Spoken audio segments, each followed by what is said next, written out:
We are the music makers, and we are the dreamers of dreams.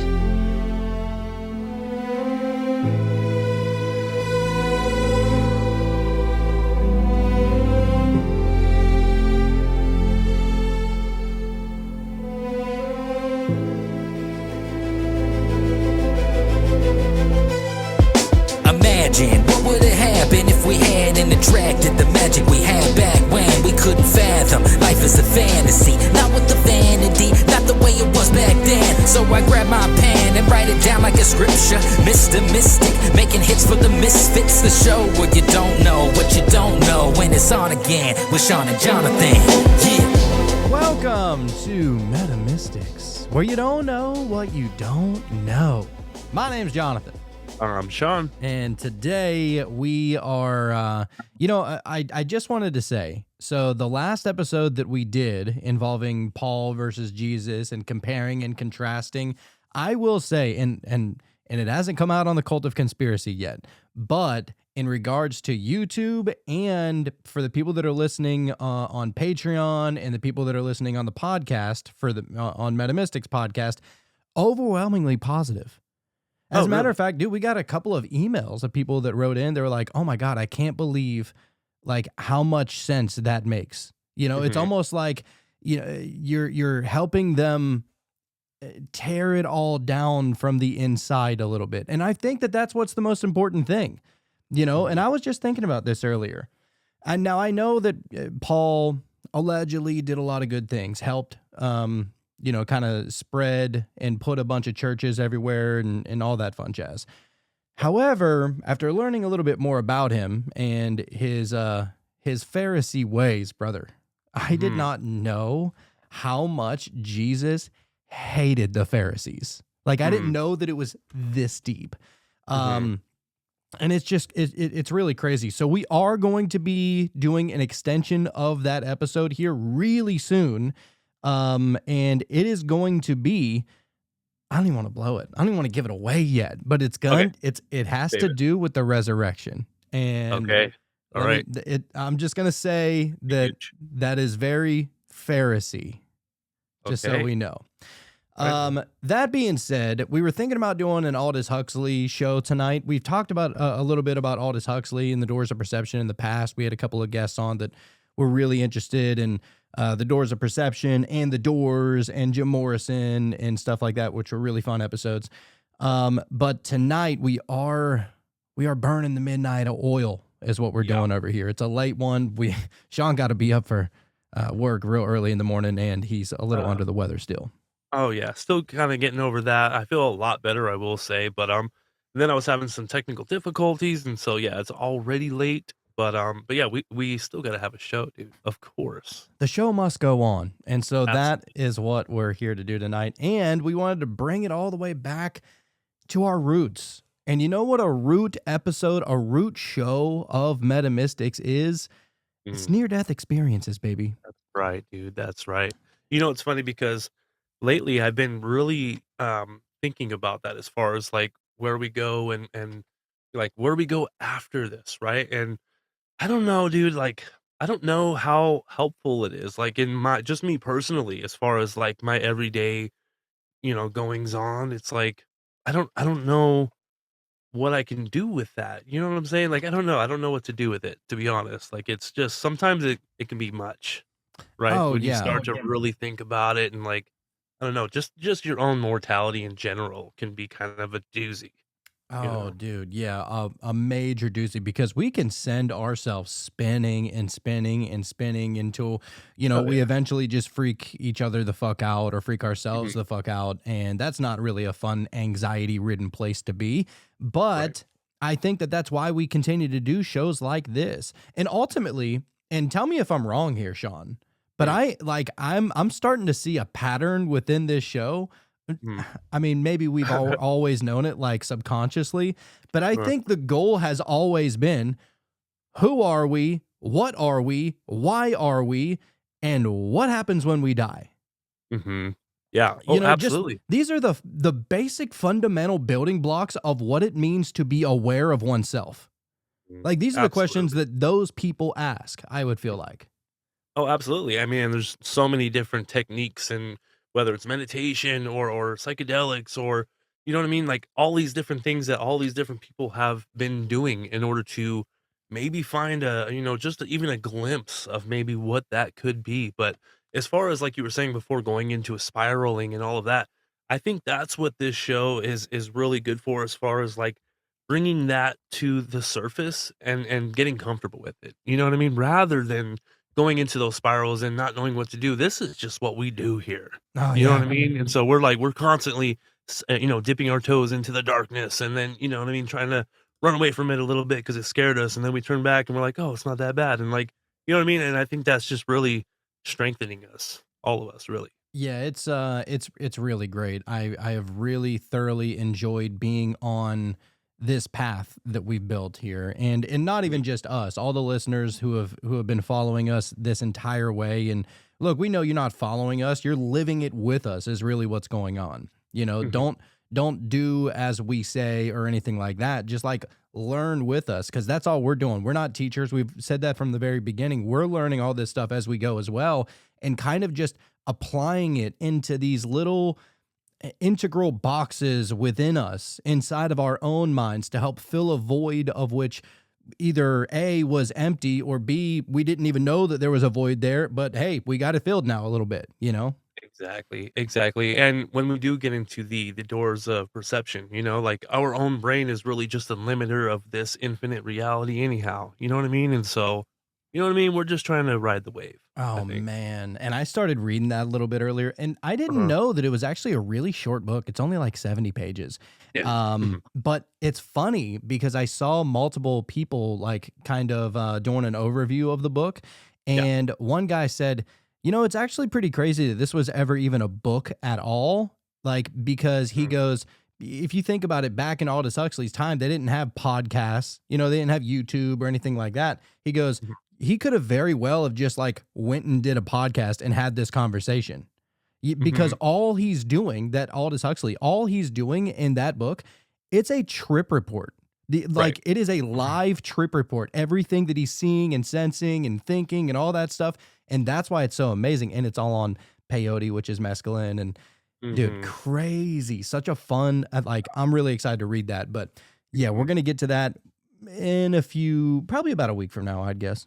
Oh, yeah, for sure. I mean, if you are anything like us and is very interested in consciousness itself, I mean, this is it's gonna be the shit, dude. I'm looking forward to it. Yes, yes. Well, speaking of trip reports, ain't no better trip report than a near death experience. Talk about a Shit. trip, dude. No shit, dude. I can't even imagine how different your perception would be after one of these. Oh my God. Yeah. And what's so amazing is that I think that probably a lot of people have experienced something like it without having to die temporarily.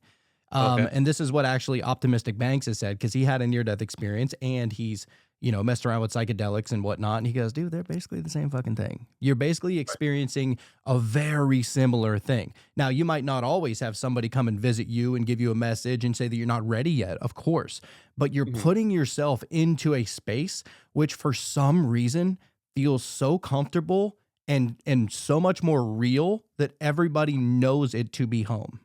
Mhm. What's Yeah. that That about? that trips me out the most, dude. These people that say they died, right? Like their brain, there's nothing going on upstairs, right? Like, or at least there shouldn't be. And yet you're experiencing something more real than this reality? What are we talking about? I You don't know? know, dude. And you know what I really like, just to kind of bounce this off of even Aldous Huxley with the Doors of Perception. Mhm. You know, he says and he was saying the same thing that people with the intravenous DMT drip for an hour are saying. And by the Mhm. way, you know who recently just went and did that? Who? Fucking Danny Goler. No. Yeah. Dude. We're gonna have to That'd have be him great back. if we can get him back. Yeah. Yeah, Holy yeah, we got shit. his phone number, and he loves coming on the show. So we're gonna have to hear about that. Can you imagine an hour of that, I'm surprised he didn't just completely ascend. You know dude? what I mean? My world was wrecked after 2 minutes. He went 60. Oh my god. That's It must have felt like an crazy. eternity. Oh I can my only god. imagine. Yeah. I wonder if it works that way, like, you can go in there for 2 or 3 minutes, and it can feel like a very long time, almost so much so that you don't even know if you're gonna be able to come back, right? Like, you lose the perception of being able to even hold on to what you thought was reality, right? But I wonder if it works the same way as far as going in there on those extended trip, like, if you're in there for an hour, it you know what I mean? Does it still work that way? Does it feel even longer? Like, well, what's longer than an eternity? Because you hear people say that. Like, I felt like I was in there forever. Like, you know what I mean? And so, I don't know. Yeah, I wonder if it works the same way. I'm really curious to see what he experienced and just Mhm. see what goes down. Yeah, Yeah. that's gonna have to be a show real soon, especially Mhm. since he just did it like a couple Mhm. weeks ago. Gotta reach out for So sure. yeah, shout out, Gotta let let 'em dude. unpack it. Danny Goller is one of the goats of psychedelics. I don't care what anybody says. Oh, dude, and just in general, he's just a super intelligent dude. Like, superly intelligent. Like, he's able to, like, put things into words that, for the most part, usually I can't, because they're just so out of reach almost. Danny Goller is one of those guys that can go into like an art exhibit and tell you exactly what the artist was trying to say. Right. Like You know that, what, though? I think we can all do that, you know what I mean? It's all a probably. matter of perception and, it's all subjective anyway. Yeah, yeah, most likely anyway. So okay, now we are getting back to these stories. We're going to dive all the way into these NDE stories. And by the way, all of these stories, they've all been documented in the last month. Now, it doesn't mean that they all occurred this month. It's just that they've been documented. So what's great about that is first of all, you're not going to reread a story that we've already done. We made that mistake in the past. Mhm. Um, and I just love these. We can't get enough of these. And the great thing about NDEs is that even though sometimes they feel a little different, maybe one is talking about this enlightened individual they met in a near death experience, or they were told this, or they were told that, or they went there, or whatever. I think that that's actually beside the point, to be honest with you. One Mhm. thing that every single one of these have in common is not so much what they experience on the other side, but what kind of person they turn into when they come back. Oh, yeah. I mean, that's the meat and potatoes, dude. When you come back and you actually get to live that new perspective. Dude, it's always so fantastical every time. So this first one that we're going to read from, and I pulled up a couple of short ones, and we're going to end it with a couple of banger, a little bit more meatier, long ones. But Okay. those longer ones, dude, so good. So damn Okay. good. So the first one that we have, oh, and also I wanted to say always shout out to nderf.org. There's a couple of great websites that we get near death experiences from, but this is the all time goat of near death experiences. If you ever just feeling down on your day or about yourself, or you're wondering what life is all about and why are we here, where are we going, all that, and you start to have that little downward spiral, trust me. Do yourself a solid and go to nderf.org. We don't have any association with them. They're just awesome. Mhm. So, Oh, yeah. They're the OG, dude. yeah. So this first one is from Trisha. She had a near death experience, and it's a short one. So she goes, "It's been a long time, so I don't remember the specific details leading up to the experience, but I do know that I was in the bathroom adjacent to my mother's room. I was walking in, and out of nowhere, I just remember saying, 'I don't feel good,' and collapsing. At the time, I think I had no medical issues, or it was very shortly after I was diagnosed with Hashimoto's." Oh, that's Rogue Way says that, or Rogue Yeah, yeah, Soul. yeah. Mhm. Um, she goes, "What I experienced made me believe in an afterlife for a time. I remember this more vividly than any other memory I've ever had. I was in a black void. To my left was a faint red light. To my right was a white light, and I could hear faint orchestral music, like orchestra music. I remember being confused, but not scared. I did not move from where I was, but out of nowhere, I heard a booming voice in my head that said, 'It's not your time.' I woke up to my mother on the phone, freaking out and sobbing. She was saying that she couldn't find a pulse. I don't remember feeling any sort of way other than, well, that was weird.' That's Wow. it. Yeah. The booming voice, that is another one of those, common denominators for sure. Oh, dude, It's that's not your time. That leads me to believe of some sort of predeterminism, right? Like, you are set on a path and you need to play out certain key moments in your life for almost like for everything else, for the butterfly effect that is you that needs to play out. I think that what's going on, and I think that it's probably, very well understood, at least to us for sure, that first of all, time is somewhat of an illusion, right? Mhm. And Yeah. and a part of living in this 3D experience on Earth as a human, that is the way that you experience things is through time, right? Like Right. as if time is linear. That is the way that we perceive this reality. Now, I believe once you start getting up into the fourth dimension and fifth dimension and sixth dimension, maybe time starts, maybe it starts to lose its effect. Because you know that like time is associated with gravity. And Right. so once Mhm. you start raising up in dimensions, I'm not talking about like, oh, eventually we're gonna raise up to 5D. I don't know. That'd be awesome if we could as humans, but I don't know if that's even necessarily the purpose in this reality. I Right. think that as far as like 5D, that's more of an awareness type of mentality than it is an actual physical reality, which is still great. I would agree. you know but as far as individuals living in other dimensions or other things that are existing in other dimensions would ultimately be outside of time, and so Mhm. then they would say, well, it's not your time, because they can look down or wherever they're looking from, and they Mhm. can see that there is, because if you imagine, if you exist outside of time, then that means that you'd be able to see the whole of time, like Mhm. as I don't know, like as we do in the third dimension compared to an ant. Like you can Mhm. see that if an ant is on a mile long trail, that might be their whole damn life.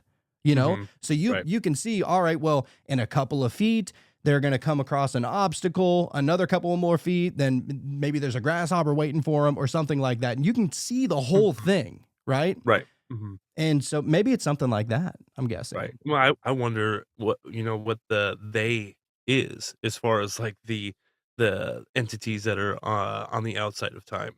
Like, the booming voice that this particular person heard, Like, I wonder who that is. Well, I think Is that's it the God same. or is it a guide? Is it you know what I mean? I think it's probably the same voice that and so many others, but I can only compare it to my own personal experience whenever I was, kind of in communion with Elohim. That Mhm. was something that was 100% not me, Mhm. but I knew that it was only happening within me. Mhm. Right. And that's the only Mhm. time I've ever had a crazy experience that was like inward and outward at the same time. It's so Yeah. hard to even describe. Mhm. No, for sure. I've only really experienced that once or twice, where there was one time where I heard something say something, right? Like, it definitely wasn't my voice. It was definitely something else, but it like startled me. So it was like definitely not coming from my imagination. It wasn't something of my creation, or at least seemingly so. Then there was another time where it like whatever it was, it said like a word or two, and it like startled me. And then like a few moments later, just like this crazy laugh. Almost like a trickster type of vibe. Like something that knows way more than I do, and it almost thought it was funny that I was, like, just fully immersed in this experience, in this illusion, you know what I mean? And it's just, like, laughing because it knows it's not all that serious. Well, Almost kinda like and what's so crazy about each one of these near death experiences is that you see it from thousands of different perspectives. And I think that it has a lot to do with the individual, obviously. Like it has to do specifically with that individual. And mhm, and obviously they're going to explain it through their own perspective. They're going right, to apply the words, they're going to apply the vibe, they're going to apply whether it was good or bad, right? right, And that's why I think it's important to read as many as you possibly can and then break it down into some kind of sum that mm, says, all right, when you add all these together, what comes out at the end? What does it equal? right, You know? mhm, exactly, So this next one, this is actually, I wanted to read this one because it was kind of funny. Not funny, but it's different than the other ones that we've read. right, This is by your boy Richard, otherwise known as Dick. mhm, I'm sure his buddies call him Dick. Absolutely. Oh yeah. Oh yeah. I definitely would. I don't have any friends named Richard, but hopefully I get one in my life, and I will absolutely call you Dick. Not to be funny. That's the nickname. That's it. That's You it. know. What's up? You know, my name's Jonathan. People call me John all the time. You're just Dick. Right. That's it. Yeah.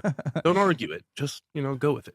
So Dick had an experience, and he goes, I was selling meth for a man named Jimmy. I was $10 short on an 8-ball front. He was walking toward me aggressively, and I threw the first punch, putting him on his back. I was on top of him, punching him in the face. Out of nowhere, he grabbed a 1/2-inch drive torque wrench and struck me in the back of the head. Whoo! Oh, okay. That'll do it. He goes, I remember traveling. I don't know why he gets so specific right here, but he goes, I remember traveling at 21 miles per hour at a 33-degree trajectory in complete darkness. I couldn't wait to get to where I was going. I was so incredibly comfortable and filled with joy to be going, in quotes, home. I began to slow down and eventually stopped. Then I turned around to head back to Earth. I fought with everything that I had, screaming and struggling to stop going back, but it was to no avail. When I woke up, my hair had been soaked in blood that had dried and physically glued my head to the concrete slab of the garage floor. I had to, with a lot of effort, rip my long blonde hair out to stand up. I made my way to a mirror and could barely see, as my eyes were so swollen. I was in horrible shape. My story isn't very extensive, but maybe there's something in it that might teach someone something. Interesting. Okay. He was going exactly 21 miles an hour. It's funny because he didn't say I was going what seemed like, 21 miles. He was just, I was going 21. He just knew. Right? Yeah. Yeah, it's kind of a joyride then. He wasn't speeding. Yeah. Yeah. Right. That's a Sunday driver shit right there. Yeah. Okay. Yeah, All right. it is still interesting that he felt like he knew that he was going home. Mm-hmm. Right? First off. Yep. Another one of those common denominators for sure. Yep. He tried to stay there, but something was pulling him back to Earth. This is interesting about this kind of stuff. Like what is it, like a VR? I was gonna say, is it like a VR headset, or I don't know. I mean, obviously it's allegorical. I don't mean it literally, but what do you think is really going on? What is that driving force that is propelling you back to your consciousness, back to your body? It just seems like the human body itself. You know what I mean? Like if the human body is going to continue going, it can't just come back with no consciousness to fit inside of it, right? So it's almost like it's already set for that bit of consciousness, the consciousness that is you seemingly, right? To be connected to that body. And if the body decides, or if for whatever reason doctors are able to bring you back, then that consciousness almost just has to come back, right? Like it's just some unwritten rule somewhere in just reality itself. It reminds me a little bit. I was watching this video earlier, and this guy was explaining about he was wondering, and it seems like a ridiculous even thing to question, but whenever you think about it, it'll make you think here for a second. So he goes, one thing that I find very peculiar is air, the air that we breathe. He goes, if I hold my breath and I close my mouth for 4 minutes, I'm not receiving any more oxygen. My brain is still working. My heart is still pumping. Everything is still working. But the one thing that I lose whenever I cut off the air source is consciousness. That's the first thing that goes, right? Right. And so what he was suggesting potentially is that what if the stuff that we call air just is the consciousness that allows us to live? Right. Yeah. And I think people of the more physical understanding would probably just say, well, I mean, the brain requires oxygen to function. And so when you don't get air, then the brain stops functioning properly and you go out, So, I mean, I guess it can be either way. I mean, who's to say? I think it's more interesting to think that consciousness is just this stuff that's all around us all the time, and we're just kind of part of it, right? But, Yeah, who's to say? I mean, the way I look at it is, if we're sitting here, and the point that he was trying to say is that the brain is still functioning. The heart is still functioning. Your consciousness is the first thing that gives out. And so what he was trying to say essentially is that the air is kind of like our life force. And what's interesting about that is I can't remember the exact Greek or Hebrew word or whatever, but spirit literally means breath. Mm. So it makes Right. you wonder whenever you put it in that context. Yeah, who's to say, dude? It's very interesting. Yeah. So anyway, we got this next one. This is where we start getting weird, dude. Okay. So this is from Tiffany. She had a near-death experience in 2025 this year. All right. Well, in the final part of this year now. So she goes, in 2025, I had a very rare and risky SC joint surgery with a knee graft. This surgery is rarely performed, and most surgeons are not skilled in doing it. I went into the surgery, but the night before, even the air felt different. I was terrified to have this surgery, but I was ready after 4 years of waiting. The last thing I said before I went under was, in quotes, "Please keep me alive." After I went under, I remember floating and looking down at my chest. They were working on my SC joint, which is near vital organs. I remember them working near what I believe was my heart and saying, "Oh no," and moving very quickly. I remember seeing them hit something with a surgical tool and someone in red shoes running to do something very fast. Then they said, "That was close." My monitor showed that I was still alive without a flatline, but there was one moment I remember looking at a dip in my heart rate. It wasn't enough to declare anything or last long because they fixed it and said that was close. So already right now, she's experiencing, she's supposed to be under. Right. And But obviously, she's still just in the room. And Like, not obviously- even necessarily attached to her body. and her eyes are closed. She's under, right? So Right. she's perceiving as if she's outside of her body, which is awesome. Yeah, no, I just heard a story actually from somebody. I won't put the name out there, but they were having a hip replacement, and this is like a crazy type of surgery. I mean, I think they basically like cut your leg off, right? Because they have to cut it off in order to do whatever they do to put the rod in, and the new ball thing or whatever that goes into your hip, and so it's a crazy surgery. But anyways, basically he was saying like, yeah, so they did this thing, they put it in my back because he said he didn't want a spinal tap, so they were just gonna put him out or whatever. So they did the spinal tap, and he's laying there, and then he was telling them, he's like, "Hey, I could still, I'm awake." You know what I mean? Like I could still, because he saw like blood fly up on the plastic mat thing in front of him and everything else, and he was, "Hey, I can hear you guys." Like, he's trying to tell them, I'm right here. I can hear you, but nobody was responding to him. And so I'm actually kind of thinking that Whoa. he had a similar experience.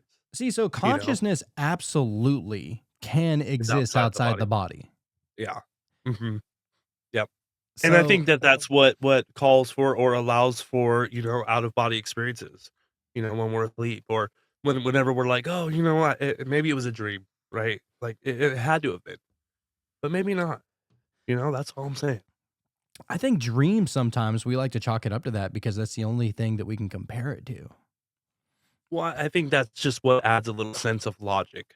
It makes you more comfortable with it. It's like, okay, maybe it's just a dream. Like if you decide to like stop thinking about it for a little bit, it's like it was just a dream. It almost just allows your mind to kind of just shift it aside and kind of continue with the other shit you got to get done, right? Right. I mean, just like my last trip, I chalk it up to just a bad fucking nightmare, So I don't go too deep into thinking about it. You don't start the spiral, right? So anyway, continuing on, she goes, I then went somewhere dark and was met with a familiar feeling energy that I called the waiting room. We've heard this one before. People going into the quote unquote waiting room, right? She goes, I had to make a decision in that moment. I had to decide to stay or come back. I remember deciding that I would come back, and if I did, I wouldn't be better. My surgery would fail, and I would have to fight to get better. I would try to make a difference if I could. All my injuries are so rare and complex that I'm told surgeons don't know what to do. I came back for my son, my dad, and for my mission. I decided to come back to a difficult life to make a change. When I woke up, I was so confused and angry. I had no idea what had happened, but I had the memory of it. I came back to still be injured with such a rare issue. I kept saying, I know I should be happy that I lived, but it was so much better there. It was so peaceful, calm, and warm in the waiting room. I felt like I fit in for the first time in my life. I didn't sleep for days because I was scared I would forget what the waiting room felt like. Wow. And Oh, the experience, scared that she would forget what it felt like, and that the experience would fade away. It took me weeks to feel like a human again. During that time, I wasn't able to tell anyone about my experience. It took weeks of confusion, anger, and isolation to understand what happened. I still feel confused, but I'm learning to understand what I went through. I did come back with a lot of knowledge out of nowhere. I see life and the world so differently now. I started writing a book and am still fighting to find a surgeon across the world who can help me with all my rare and complex injuries. I also came back with a fire that doesn't seem to go out to make a change somehow. I came back with a mission and I believe a purpose. wow, that's That's great. a good That's great. one. You know what that makes me think of as far as like people getting downloads and they're like, yeah, I just got this download, right? And I almost think it's less so information coming to you and more so just you being open, almost like seeing things for the first time, right? You have a psychedelic trip, everything kind of seems like new experience, even though you know you've had experiences just like this before, whether it's you're watching your favorite TV show or whatever it is that you're doing in that time in that space, but yet it's almost like a new experience. So you're having these very fresh thoughts about it, and you're analyzing things so much differently.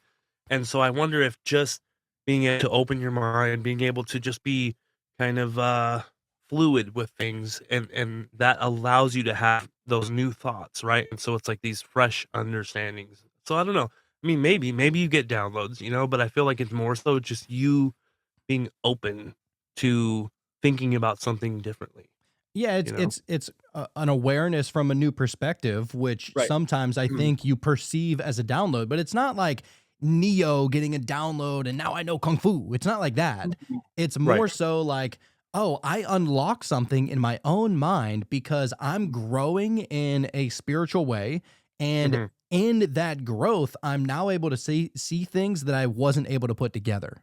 Yes, almost like you're getting just multiple vantage points, somebody was telling me something about I don't wanna get into too many details, but they were telling me something about just kinda how they perceive something, and I was like, "Holy shit," like, I honestly, like, never thought about it in this way, and I was like, "Holy shit, that actually really makes sense," and it's just like, instantly, I understood, but I never even would have come to that understanding at all, probably ever, if they hadn't told me, Well, and the way that they did. that's most people. I mean, if you think about it, most of the time, especially for even the people that you know and that you're familiar with and the people that you love. I mean, it could be, your cousin or your mom, your dad's, your sister, whatever, somebody you're really close to, your best friend, whoever, and you're familiar with them. So you feel like you got a pretty good idea about how their mind works and everything. And who they That are. is so slim because your mind is trying to fill in the blanks with the Mhm. information that it was given, right? Right, And so right, even the parts of them that you're not aware of, your mind thinks that it does because it has to come up with a complete image. right, exactly. So it's like most of who you think they are is just your imagination. You know Yeah. what I mean? Like, It's a because it has to projection. fill in those blanks. Otherwise, you have a person with a bunch of holes in it, and your brain wouldn't like that. It has to make it comfortable for you, so it's more of a fluid experience, just life in general. That's Crazy. funny, dude. That's interesting. Yeah. All right. So Tiffany, big shout out. Great NDE. Yeah, yep. Next one we have is from Joe, J-O, just Joe. Joe said, I went into the hospital for a hip replacement. How about that? You were just talking about that. There you go. Yeah, it's a massive surgery, dude. During the procedure, my abductor muscle tore completely off, so they were repairing that as well. I had wanted to give blood prior to my surgery, but they refused to order it. I wanted to give blood. Okay. While they were getting me set up, the anesthesiologist asked me if I could asked me if they could give me blood if I needed it. I said no unless it was an emergency, as I had a fear of getting long COVID from a transfusion. Okay. The Okay. surgery was longer than expected. My hemoglobin was 15 right before surgery and dropped to 8 within 15 minutes during the operation. The following morning, my blood pressure bottomed out. I was sitting in a chair and could tell something was not right. So I asked to be helped into bed since I felt like I had no time to waste. I went unconscious as soon as I laid down. I woke up in a room or a space and was surrounded with the most beautiful, soft white lights that I'd ever seen. It was the warmest, most beautiful, and peaceful place I had ever been. I did not say anything, and nobody said anything to me. I was just there, taking it in. I felt so at peace and happy. I really didn't want to leave, but I guess it was not my time yet. When I came back, my room was full of nurses and a doctor. They put an IV in my arm. I was full of oxygen, and they administered some medications along with Ativan through my IV. This is noted in my chart. Something strange happened next because I completely lost my hearing. I could see people talking, but I couldn't hear them. I kept asking my husband what was wrong. I could feel my anxiety growing. A wonderful woman who I thought was a nurse sat down beside me and held my hand. She mouthed the question, asking if I wanted her to stay. There was something so comforting and safe about her that I said yes. When my hearing started coming back, she talked to me about my dogs. Somehow, she knew I had two, and she showed me pictures of hers. I did not know her and had never seen her before. I turned to look at my husband, and when I turned back, she was gone. I asked my husband who she was, and he did not understand what I was talking about. This may sound weird, but I wondered if she was an angel. Oh, I just got goosebumps on that one. I wanted to thank her, but she was gone, and I never saw her again. She was a true blessing. Since that time, a couple of things have happened. My father passed in 2007. I was out in my kayak alone. So the dad died in 2007, and so she's out on her kayak out in the middle of a lake alone. She goes, a lone eagle kept circling me, flying closer and closer. I was not scared at all. I stopped and looked up to talk to my dad, and the eagle circled closer. After about 15 minutes, I decided to head back. The eagle circled me all the way back to our dock. Once I got out of my kayak onto the dock, the eagle slowly flew off. Another thing happened one night. I know my dad came to me. I woke up and he was standing by my bed. He looked amazing and healthy. We had moved my mom up here to a memory care facility close by. He told me I was doing a wonderful job with mom and said that he was proud of me. It did not feel like a dream, and I remember every detail. It was around 2:30 a.m. about 4 or 5 years ago. He has not been back since, and I miss him very much. He is my hero. Why is all this happening? Is it all my imagination? It doesn't feel that way. I remember every detail perfectly. Wow. Dude, that happened in That's June interesting. this year. I think that because she was saying like, oh, who was this person? Was it an angel? And sure, I mean, you could say that it was an angel, but I feel like, with this whole consciousness thing, like if consciousness is just everybody, right? Like it's this one thing, but it's expressed through, in infinite ways through all of us and everything. Not even just here on Earth, like everywhere. Galaxies in general, like have their own consciousness, let's say. So maybe that angel or that woman, whoever it was just an aspect of consciousness, an aspect of the one kind of just guiding itself through, that traumatic experience. The lady was scared, so she was just like almost easing her back into this physical world, it's okay. And then the eagle, like it almost like was also that thing, following her until, you know what I mean? Almost just kind of like easing her back into this world. I don't Yeah, know. I mean, well, it's interesting that first she has the NDE, right? Because she Mhm, passes out on her bed, she loses blood pressure and whatnot, and she goes to this beautiful, peaceful place, mhm, um, and it was very warm and felt like home, and the same thing that everybody else says, peace and happiness. Didn't want to leave, wasn't my time yet. Same thing as everybody else says.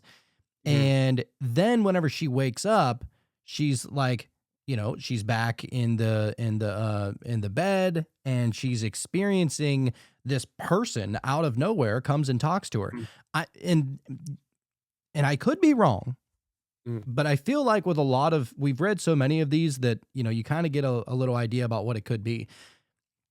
Is it possible that her near death experience allowed her to see what is beyond the veil, so to say? Mhm. Right? Yeah, It almost absolutely. just completely disintegrated this reality for a short enough amount of time so that whenever she comes back, now she's able to see it in almost in the same way a little kid sees it. Absolutely. Absolutely, dude. The more and more we go into all of this and all of these different stories and just trying to understand consciousness and this reality in general, I feel like it's all possible, man.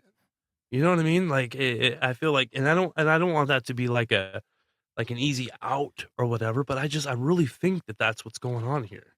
Like whatever you think something is, or my wife had her final exam, and it was like her very last test that she ever had to take, and she was leaving the house, and she got in the car and she was backing out, and she noticed that there was like 9 crows on top of our house, and she looked around and there was no birds on any other house. And I was like, well, I mean, crows are super intelligent birds. You know what I mean? Like they're very smart birds. And so it's almost just like I was saying before, consciousness kind of expressing itself the way that it can, and a way for her to look at that symbolically. And I even told her, I was like, yeah, no, crows are very, very intelligent. And so maybe that's just something to tell you, like, you're very intelligent and to give you that little extra boost that you're gonna be just fine taking this test. You know what I mean? It was just like, this is what you can do with this reality. Whether or not that's actually what's happening, who knows? But it's kind of, interesting to be able to do that, to transmute that situation and kind of go into it just feeling a little bit, having a little more peace of mind.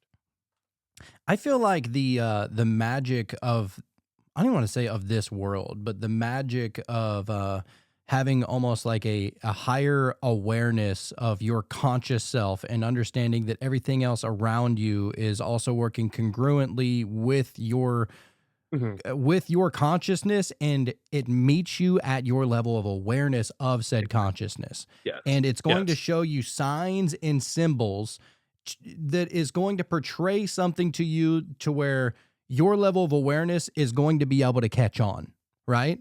And it almost Exactly. sends like these little things like, all right, let's send her this sign and see if she's here. Mhm. Let's see if she can catch on to this one and understand what this Mhm. symbolism means, because I think Right. that whenever you're getting a message from the other side, it's not always going to say it in words. It's going to Mhm. show you in a way of like, you remember what it's like whenever your kids were real little and they couldn't really say like full sentences yet, you Mm. know, Yep. but they say these little things and everybody else is like, what are they saying? Like my son's 3. He's Right. Right. only he's only starting to now like put 4 and 5 word sentences together, which is really Mhm. cute, right? Yeah.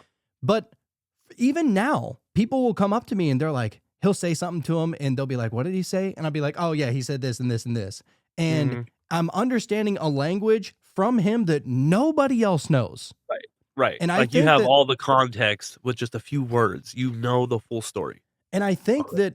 that your awareness, your level of awareness to the conscious reality that you're in is going to meet you where you're at, as if it is your little Mhm. baby that only knows the words that you Exactly. know, right? Yeah, it's just a mirror, like, as far as how what Optimistic Banks was saying, as far as you can just, treat this reality as if you're interpreting a dream, right? And so, it's only going to be the people that are more aware that are even gonna notice these things.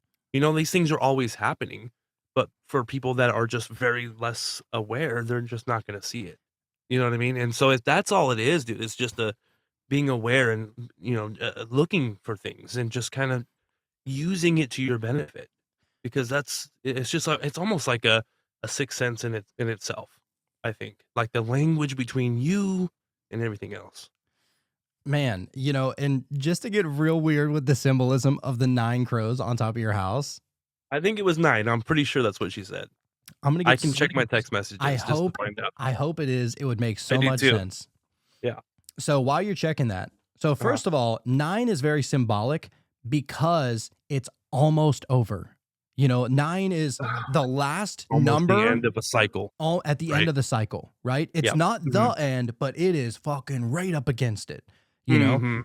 Yeah. And also think about it, crows, whenever there's a group of them, it's called a murder, right? Right. And Mhm. so there's 9 of them nearing the end. She's about to Uh-huh. take this test. You could say she went to go Yeah. murder that test, and then it would be Right. dead and it would be over and it would be in the Right. past, right? And she's Yeah. moving on to the next phase. So you have to kill something in order to move on to the next phase. Right. And Yeah, exactly. then crows are always black, which is Mhm. usually, for the unconscious or the Right. void, and something can be created out of that. The So infinite potential. so many things already just with that. And to add on top of that, just as far as like, you meeting conscious reality with your own level of awareness. A Mhm. fun thing happened yesterday. So we're on the drive back. I'm riding back with my parents back to Arizona, right? From Louisiana. Mhm. And I'm sitting in the back seat, so I have a long time to just sit there and think and just Yeah. melt into reality for a little Those are the bit. goods. Yeah. Man. And so I started to get like this really out of nowhere crazy ringing in my ears, right? And I'm Mhm. like, Mhm. let me try and mess with this, dude, and see, and just test it and just get weird with it, right? And so I was like, because I've heard people say that whenever you get ringing in your ears, that means maybe your angels are around, somebody's around, and this is their Yeah. way of letting you know that they're there, right? Right. And Mhm. so I was like, all right, I'm going to ask it questions. And judging on the frequency and the highness of the pitch of the frequency, that'll be a yes. And if it's a low Divination. frequency, that'll be a no. Almost Yeah. divining my hearing, right? Yeah. Uh-huh. And dude, it was working. 'Cause I why was like, not? what is going on? This is the craziest thing. And so Uh-huh. it's crazy to just go trying things. But, Just try it, dude. but it is so much fun whenever you can really like just who cares if you feel silly or you feel stupid or Mm. whatever? It's Yep. you. That's what this is all about. It's not to say that it's a selfish way of looking at reality. It is Mhm. trying to figure out who you are in connection with the reality. Mhm. Yeah, it's like take advantage of these little things. Like you said, who cares if you feel silly? It's still something that you can work with. And it was actually 10 crows, which is still cool because it's like the end of a cycle. And there was a bunch of things happening. It was like the full moon or the new there was like another symbol of like the cycle becoming new and just all of these things. And then so I told her that, those birds are super intelligent, and then we said a couple more things, and then I told her, um, what did I say? I called her my smart bird, right? And so, like, it was just I was working with it. I was, like, almost, like, subliminally, like, putting that into her, you know what I mean? At least in my mind, that's what I was trying to do, like, just throw the symbols into her mind of intelligence, and you can do it kind of mentality. Yeah. So, like, my reality fed me that, and I was like, I could have just been like, "Oh, that's weird," and then did nothing with it, but worked with it and, Mhm. like, tried to, like, stir it like a stew, you know what I mean? Let it become something a little bit extra. Like, you can watch a DVD, right? You can watch a movie, and it's fine, you see the whole movie, but then there's also, like, the little, like, extra bonus feature stuff, and you can watch the whatever there's a bunch of other stuff you can also do, right? And so, like, that's those higher level of awareness type of experiences, like just the little bonus feature stuff. Dude, it's like there's people out there that can watch a movie and every couple minutes they look down at their phone or maybe they go take a little bathroom break or go get a snack out of the kitchen, but they don't pause it, right? And so they're missing so many things. Mm, And like, oh, I get it. I get the gist about what's about to happen. Dude, mm-mm, I cannot miss a don't second of like a it. movie because Yeah, I need to know every detail. That way I can start really trying to piece it together. And mm, everybody's different. But I yeah, feel like the more you're taking in, the more you're starting to work with it, the more the picture starts to become more clear, right? And mhm, so yep, yeah, it's crazy that, I for the people that just believe that this world is so mundane and when you die, lights go out, that's it. I'm no, like, man, you're just not working with it. Like there's missing something to out. work with.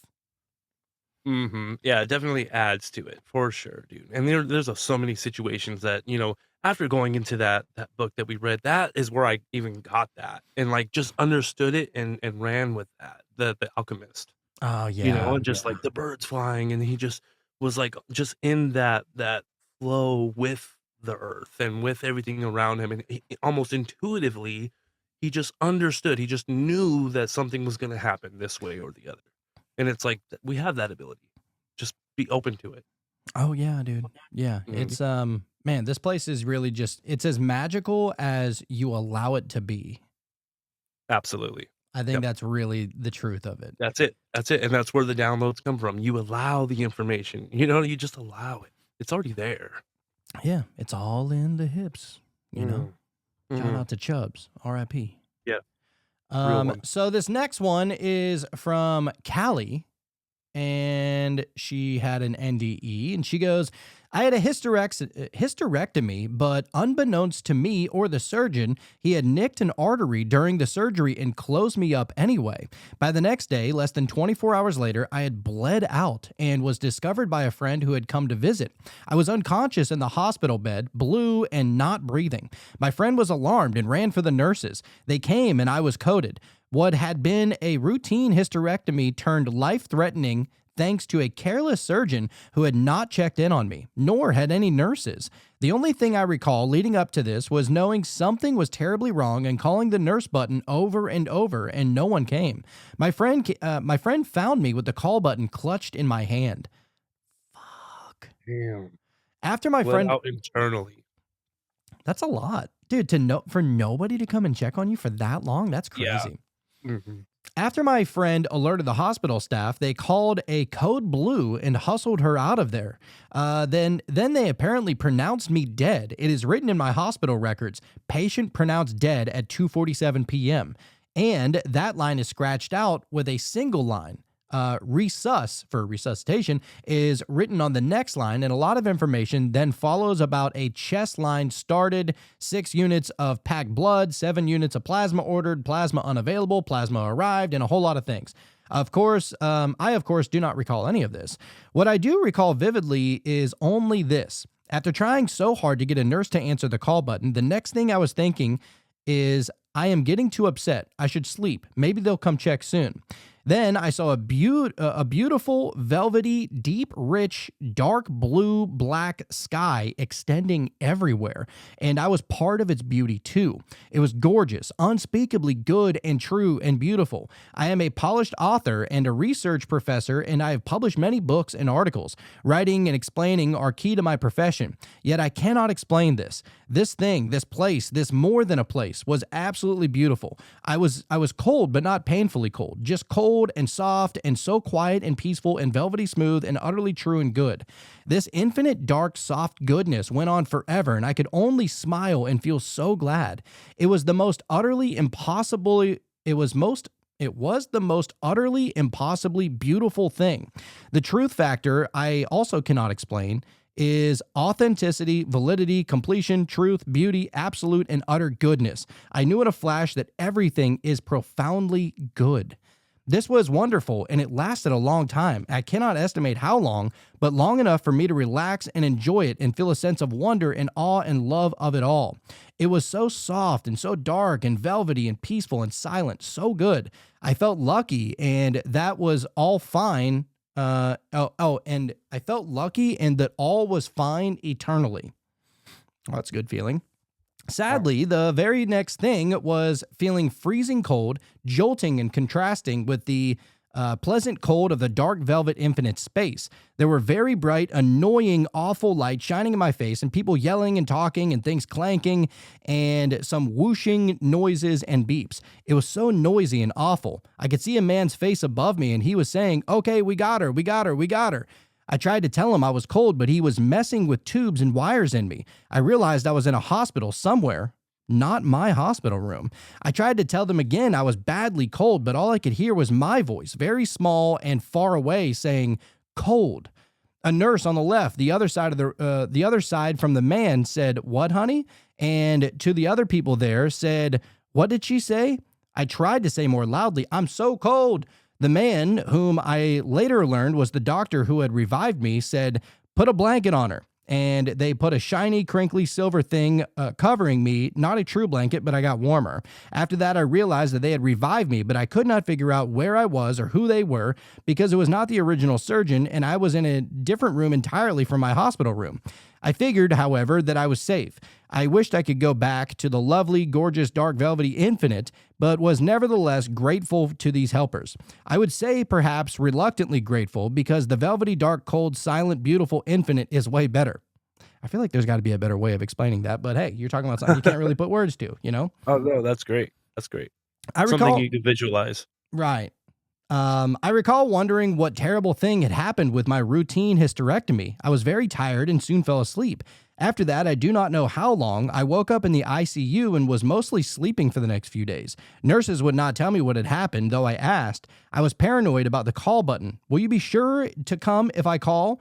I will not call needlessly, I promise. No one would talk about this with me. I was not allowed visitors for the first 3 or 4 days, and all I could think about in the short periods when I was awake was that place, that infinitude of goodness. Then about 2 or 3, that same man, 2 or 3 days, I guess, later, that same man appeared in my ICU room and said, "It's you." Oh, and I said, "It's you. You saved my life. Thank you so much." He was very surprised that I recalled that. I asked him what happened, and he told me about the accidental artery nicking. He said, "I'm a very lucky person and lucky that my friend came when she did, or else I would not have made it." He admitted, "I actually did not think that you were going to make it." I thanked him again and again. I did not tell him or anyone what I saw and experienced, not for a long while, because I assumed that they would think that I was hallucinating or crazy. After all, maybe this is just what happens to the brain when it doesn't have any blood supply left, no blood pressure, and it all just goes dark. But it was so beautiful. It was imbued with ethical goodness and aesthetic beauty and perfection and peacefulness and infinity. How could all of that just be a hallucination? On the other hand, why not? Maybe it is what I deeply hope for, beauty and goodness, quiet and coolness and softness, infinitely. So that is what I got when this life ended, just what I wished for and didn't even know that I was wishing for it. If so, hooray for this. Either way, whether it was real or a strictly physiological brain death phenomena, I am glad I got to spend even a short amount of time, and I hope very much that when I die, I will have that same experience again. It was great, unsettling, but great. That's amazing. The infinitude of goodness. Maybe we all get to experience that. You know what that would be really interesting?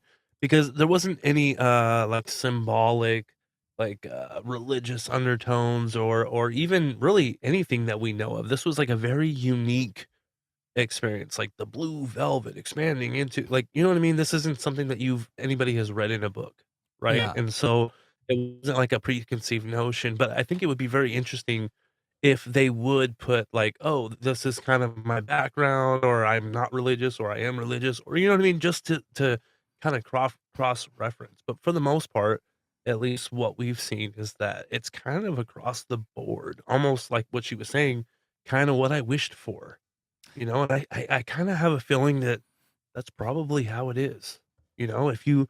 If you have the slightest inclination that you're going to end up in a fiery place, let's just say, maybe you do experience that for a little bit. I don't know, but, who's to say, dude? It would be really cool if you can just kinda have your own preferred experience for that. I think it's even just crazy that that's, something that's wired into this experience.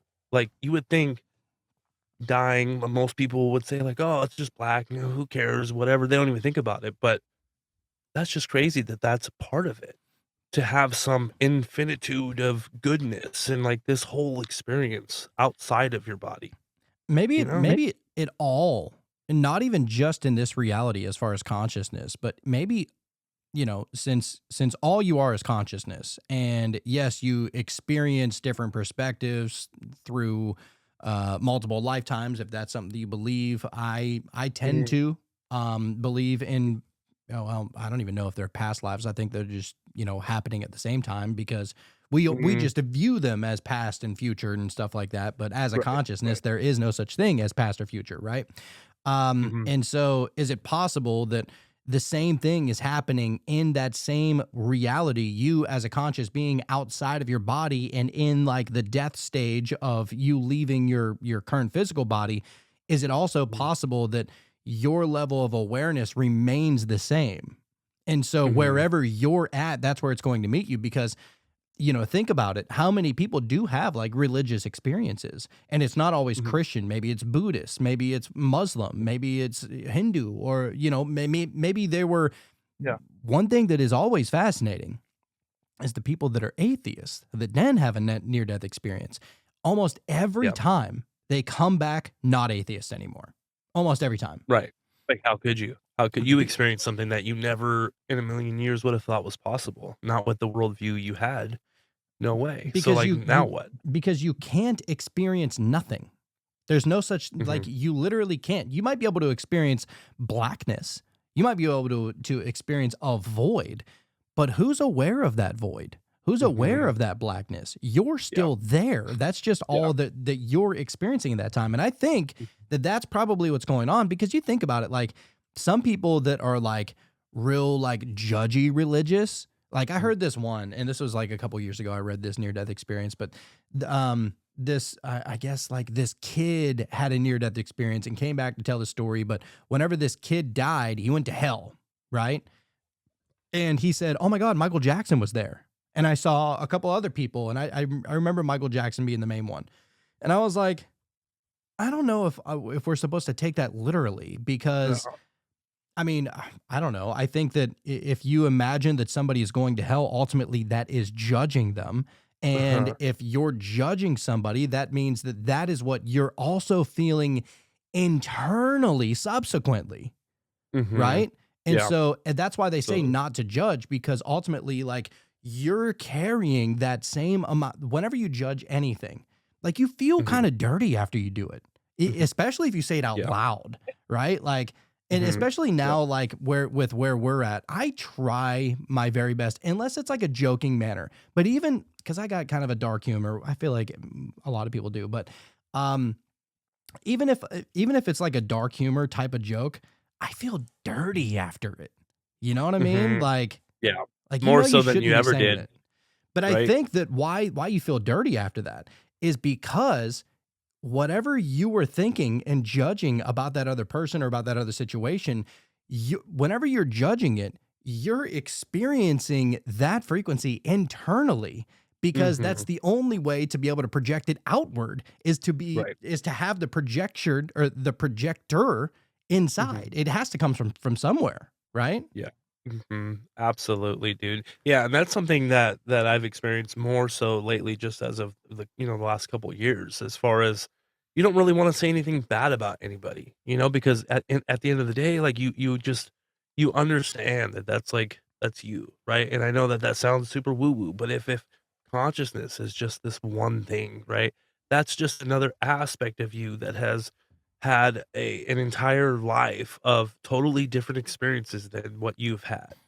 I was thinking about this, and I know this might sound weird, but I was on that drive home from California, excuse me, and I was just thinking, like, because we were talking about, like, familiarity as far as, like, where you grew up, and I was thinking, like, Phoenix is home to me, but then I was telling my wife, if we move at some point, then that would be home. Like, I was like, "Wherever you guys are, that's where my home is."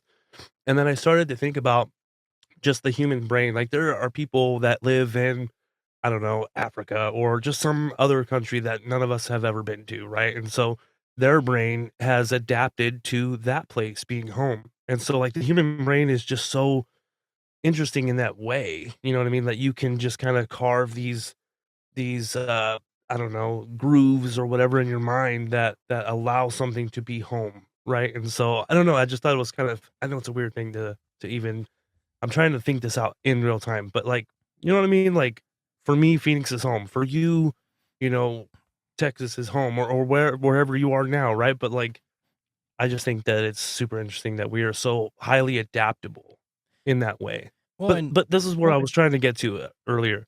So, if you are outside of your body, then you are no longer attached to the brain, right? And so isn't the brain more responsible for, like, what we would call the ego, don't you think? Yeah, you for sure. Like the ego has to exist inside the brain because if you think about it, most of the time your ego, it is there to help you throughout this physical human existence. Right. You know, Hmm. you don't need to have an opinion or think Right. highly of yourself or think lowly of yourself whenever you're in meditation or Right. whenever you're in death or whenever you're in psychedelics or whatever, right? Right. Like you just Right. are experiencing. That ego is just a lens that your human vehicle is experiencing Hmm. life through. And you need Right. to have that. Like Yeah. it's good to like destroy it from time to time for sure, but like Yeah. but ultimately it has to be in the brain, I would imagine. Because if you're, 'cause and this is what I was thinking. Like if you were outside of your body or outside of your human experience, you're no longer attached to the brain. And so how can anybody even have a near death experience where they could feel judgy and see something that they would have understood as a bad person? And of course, they're also here in hell because it's, you know what I mean, associated with their religious dogma or whatever. Like, you know what I mean? How do they take that ego judgmental, preconceived notion of what the afterlife would be if they are no longer attached to their brain? Well, and How does that carry over? I've heard certain people say that, yeah, whenever you are astral projecting or you're experiencing consciousness outside of your physical body, that some people say that there's a silver cord and that that silver cord is attached to your body and you can roam all around like a dog on a leash, a mile long leash. Just imagine that maybe. Mhm. And maybe that's what's going on. Now, I don't know. I don't know. I mean, it's hard to say what's real and what's not and what's allegorical and what's not in the astral plane. You know, like I don't Mhm. know. I mean, I know Right. like think about Christy, you know, like she's off like slaying demons and she's a fucking demon Yeah. hunter or some shit in the astral realm. Like Right, yeah. that's in her Uh-huh, world. Like that's uh-huh. it's not, and I don't mean to demean her whenever she said or anybody whenever they have Yeah. these experiences. Mm, It's not that it's not real because right. all that's real is your perception of reality. Mhm. Yeah. Yeah, it So, must be something like that as far as the silver cord is concerned because, I mean, nobody has, for people that die, right, and come back, the whole near death experience, maybe they're able to have an experience that is kind of more, individual or unique to them, dependent on their ideologies and their judgments or whatever, if there is that silver cord. Now, if when you do in fact die, like, you don't come back, maybe there's some other experience that obviously we'll never know about because people don't make it back to tell the story, but who knows? Yeah, I don't know. I mean, it very well, because think about the one that we were talking about earlier, like one of the first ones that we were reading about how he was like being pulled back. Is it possible? Right, Like he didn't want to, the cord. he didn't want to come back. He was being pulled back. Uh, Like there was some kind of force that was pulling him back. right. Now, Yeah. does that mean that we have a literal cord? Who's to say? We don't know. But call it a silver cord, call it a rope, call it a fucking gold chain. It doesn't even matter. Whatever Mhm. that magnetic force that is keeping you attached to this body, there is Right. something like that until you're not. And Mhm. at that, of course, at that point, you're dead. Right. And Right. it's just like, Yeah. whenever people go to sleep and they dream and they're going to all these amazing, like mystical places, or maybe not so mystical places, but they're experiencing life through whatever, however they experience their dream. But you always come back in the morning, Right. Mhm. you know? Yeah. And maybe it's just a magnetic force. I don't know. Mhm. Some kind of quantumly entangly situation kinda happening maybe? Yeah, who knows? Yeah, quantum entanglement. I mean, maybe that's just the answer then. Right, yeah, who knows? I love it. I don't know. All right. So here we go. Did we start reading this next one yet? No, we didn't. This is by Jene. Is that Janae or Jean? J you said Jene? Yeah. I would think Gene. Jean. All right, Jean. Eh, So Jean, let's see, it says that it was between 11:30 and noon. I was in my room in the labor and delivery unit.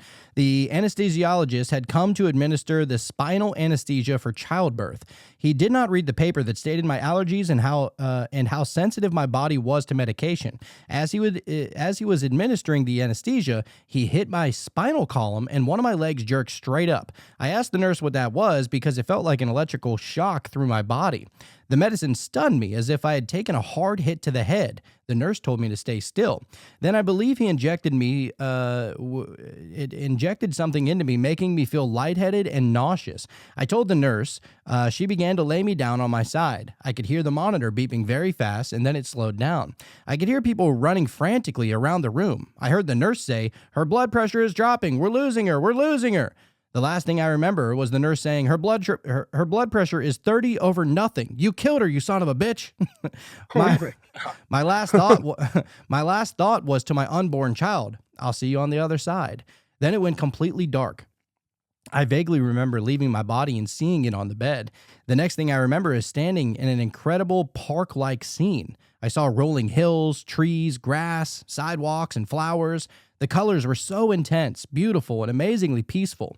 The singing of the birds was like nothing I had ever heard before.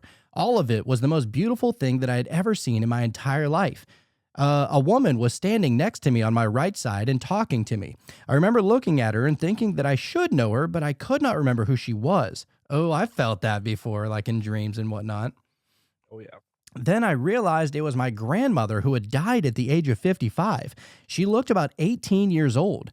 I did not pay much attention to her as she spoke. I was looking around at the people and the angels flying around, listening to the sounds and just being in awe. Out of the corner of my eye, in a place I should not have been able to see, I saw my sister who died as a baby. Now she was walking down to me and carrying my son. Oh, her unborn kid. Wow. I heard my grandmother say, "She's bringing your baby to you." That was the only time I understood and actually paid attention to her. I was so in awe of everything, I completely tuned her out.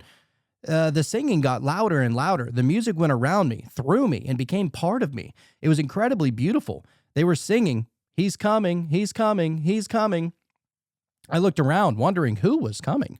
I could see all around me. I still didn't know who was coming. I could see my sister and my son getting closer, about 20 feet away. I was still looking around to see who was coming. Then I was immersed in the most incredible feeling of love and peace that I've ever felt before or since. I was at peace for the first time in my entire life, and I swooned. It was incredible. I felt a presence behind me. He was the one projecting the love. I immediately knew that this was God, and I was so humbled and grateful. My sister and my son were now about 10 feet away, but they looked both close and yet far away. I can only think and focus on God's love. I heard him very clearly in my left ear say, "Do you want to stay or do you want to go?" I responded, "Heck yes, I want to stay." My sister stopped walking. I looked at my son in her arms, although I could not see his face. I said, "But that's not fair to him. I've lived. I'm happy not to go back. It's his decision if he wants to go back, but we either stay or go back together. You do not separate us." The next thing I knew, I was back in my body, fully conscious and aware. For some reason, my body was on my right side. I could hear the nurses and doctors. I heard the doctor say, "She's dead." I heard the nurse say, "You son of a bitch." I started waving my finger, and the nurse must have noticed. She said, "We got her back, you lucky son of a bitch." What's all this son of a bitch going on? I was angry that I was back. I was no longer immersed in that love. When I told the nurse that I died and went to heaven, she believed me. Out of the people that I told, the doctor, my husband, my parents, my brother didn't believe me. My sister-in-law did believe me. That's where it ends. Wow. Wow. That's incredible. When she said, "Oh yeah, I want to stay," and then her sister, just stopped walking. Like she was, you know what I mean? That was like the storyline playing out as it was always going to, and then she was like, "I want to stay," and it was like, "Oh, wait a minute. Like if you stay, then this can't happen, right?" And so that's a trip. Dude. See, that's just another example of that. The whole idea of like predeterminism, like just our idea of time being linear is just incorrect. It's just it makes it easier, like you said, for us to kind of get around this physical place or whatever. But it most likely is not that way. No way. No, Like it just boggles my mind to even think about predeterminism. Yeah, you I, know? I don't even so much want to say that it's predeterminism. I would say that it's probably loosely destined. Mhm. and Yeah. and A and potential. well, because you hear so many stories of people saying that like they before they came into this life, there's a book by Dolores Cannon that is called Death Before Life, I think it's called. Like Mhm. what happens where you are and the decisions that you made leading up into this life. And, Mhm. a bunch of people that she hypnotized and were there to tell that story. Because a lot of times, whenever people do past life regressions, if the past life regression is only, I don't know, maybe it's a dig and potato story and it's not very, yeah, whatever. They don't want to take it too far and they're not getting real detailed or anything like that. Yeah. Then the practitioner will take the person into the next life. But of course, you have to go through the death process first. But if you're going into the next life, you know what that transition is going to look like prior to you beginning this life. And so a lot Mhm. of times, it's not so much that like anybody else is determining it. It's more Mhm. so that you know what you're about to walk into. And so Mhm. now who's predetermining it? It would just be Right. you, or Absolutely. at least a higher self, a higher dimensional version of you that has more awareness than you do in this physical body. Right, right. Oh shit, dude. It's all about these infinite potentials, and depending on if you walk through this door or that door, it just like splinters off. Not literally perhaps, but just for you personally, and I guess everybody around you as well, right? Because it would kind of ripple outward. Like if you meet this person because you went through this door or you met this person because you went through that door. It's like the whole world kind of has to ripple and come back and you know what I mean? Like a feedback loop type of thing. Oh, it's interesting. Dude, I'll say this, and maybe it's just me trying to make sense of this whole reality and having multiple crazy ego death like nightmare trips. Mhm. Um, I I feel that like what we're supposed to do in life, we know internally. Like we Mhm. know not only what we're supposed to do, but also how it's supposed to work out, if Mm. that makes any sense. Okay. So I'll give you an example. Okay. So I'm not going to get too personal here. I'll just make it as vague as I can. But Mhm.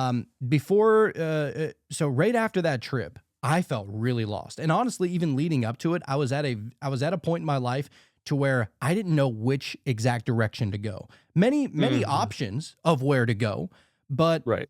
Mhm. um I was unsure because I didn't want to go back to this one thing that I tried several times, and even though like in my heart, like I always felt like it was the thing that I should have done, but I just couldn't figure out a way to make it work, right? Mhm. Okay. And after that trip, man, everything shattered in me. And I knew that if I kept on living my life kind of like in this waiting room area, not really making one decision or another, Mhm. Yeah. that like that it was almost that was the chaos moment. You know what I'm Mhm. saying? Like I was Yeah. in chaos because I hadn't made any decision about anything. And I'm not saying that this Mhm. is necessarily going to apply to everybody, but me speaking from my own personal experience, that whenever there is no decision made and you don't really have a direction and everything's up in the air, like that is ultimate chaos. If we're talking about like Mhm. it's undecided, right? Right. Right. And and then whenever you make a decision, man, it like the the road forward becomes so much clearer. Oh yeah, Like, because so much clearer. the pieces start coming together. I thought about this recently on our drive home, and we were trying to plan certain things like 6 months ahead, and really trying to figure out, "Okay, well, how are we gonna do this?" And we got to a certain point where it was like, there was no way that we could even figure out how we would maneuver around this obstacle or this foreseen obstacle, right? And so, I was like, "Well, that's because we don't have all the pieces yet."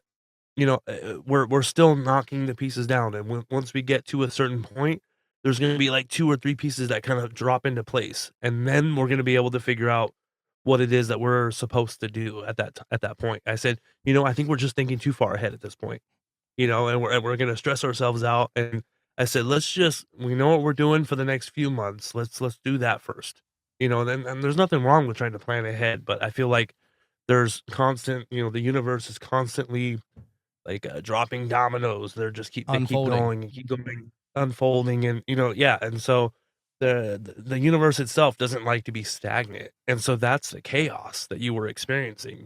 Nothing is completely stagnant, but if you are stagnant within your own mind, with all of these potentials around you, that is chaos. That is hell. Yeah, it almost felt like imagine that life, every aspect of your life has like 1,000 little gears that are all working together and they're all interconnected, right? And whenever Mhm. there is no decision and you don't necessarily have a direct path, it's almost like they start to kink. And bolts Right, start to go flying everywhere, and smoke is coming out, and the machine right. is absolutely malfunctioning and everything. And then, whenever you finally make at least what is perceived to be the right decision, those gears just get back in. And now every single one of those little spokes on each individual gear is lined up in the exact right groove. And that's what I'm trying to say is that I think Right. that life, when you know that you're doing the right thing whenever you feel like you're in the groove of maybe what was already predetermined before you came into this life. Absolutely, dude. I mean, that's a great way to explain that. If you got one gear that's not moving, that means none of the other gears can move because 'cause they're Right. all connected anyways. Yeah, that's perfect, dude, for sure. There was another thing I was gonna say about that, now I can't remember, but yeah, I think we hammered on that pretty good, but yeah, dude. It happens. All Mhm. right. Well, we got one more again to go down into this Alright, rabbit alright, hole. And alright. this is a good one. All right. This is by Gina. I'm sure her friends call her Gina, but that's okay. Um, That's right. Right. she It's goes, all in good fun. it's all in good fun. So she goes, I had two near death experiences as a child. The first one was from 1980. During my upbringing, I was subjected to serious abuse. In connection with this, I had two near death experiences as a child. The first time I was 5 years old. I was in a situation that I didn't know how to escape. Suddenly, I left my body and found myself up in the corner of the room. I saw everything that was happening to me, but I felt no pain. Nothing, really. I saw everything that was happening from the perspective of being up in the corner. I noticed that the people in the room became upset and terrified. There was screaming and shouting, and I saw myself stop breathing. In that same moment, I was drawn upward, backward, and away from the room. Then I found myself in a light that was so bright that it has no equal. And yet I was not blinded. Everything was alive, the trees, the flowers, and the grass. Everything was so alive, and it was as if everything was almost speaking to me. I could hear nature, and I experienced it so intensely. At the same time, I was in love without words. To just be in it, float around in it, be completely enveloped. A love without beginning and without end, so strong that it cannot be captured in words or even human thought. It was a love that surpasses all understanding. Amazing that she remembers all this from 5 years old, too. Right. Yeah. With me, very close and yet at a slight distance between us, was a being of light. I saw him, his face, and yet he was hidden in the light. He had always been there, and yet it was as if I was discovering him. He smiled invitingly and swept around in a 360-degree circle with his whole being, as if to show me all the amazing things, all that is alive, all that is, and all that exists. A short distance away, I saw them as light, alive and near. They saw me, and everything was just from them. It was like a current that one cannot escape. And I knew that everything that I wondered about was explained. I knew, and I was complete, and it was completely obvious. I knew everything. That's That's all. awesome. Yeah, no Yeah, big deal. that's great. With a voice that sounded so familiar, he began to talk to me. Wordlessly, I heard inside me, and yet it was like an echo throughout the surroundings. Come, I want to show you something, he said. I felt a little confused, but I already know everything. He giggled a little, a loving laugh, and winked a little. I felt as if he held a hand on my back and led me forward. Yet it was as if we remained in the same place the whole time. In front of me stood a gigantic cherry tree in full bloom. There were new flowers that were constantly growing. The branches swayed in a very alive way, and at the same time, white petals rained down upon us. A short distance was a a short distance away was a darker area that was a little blurry.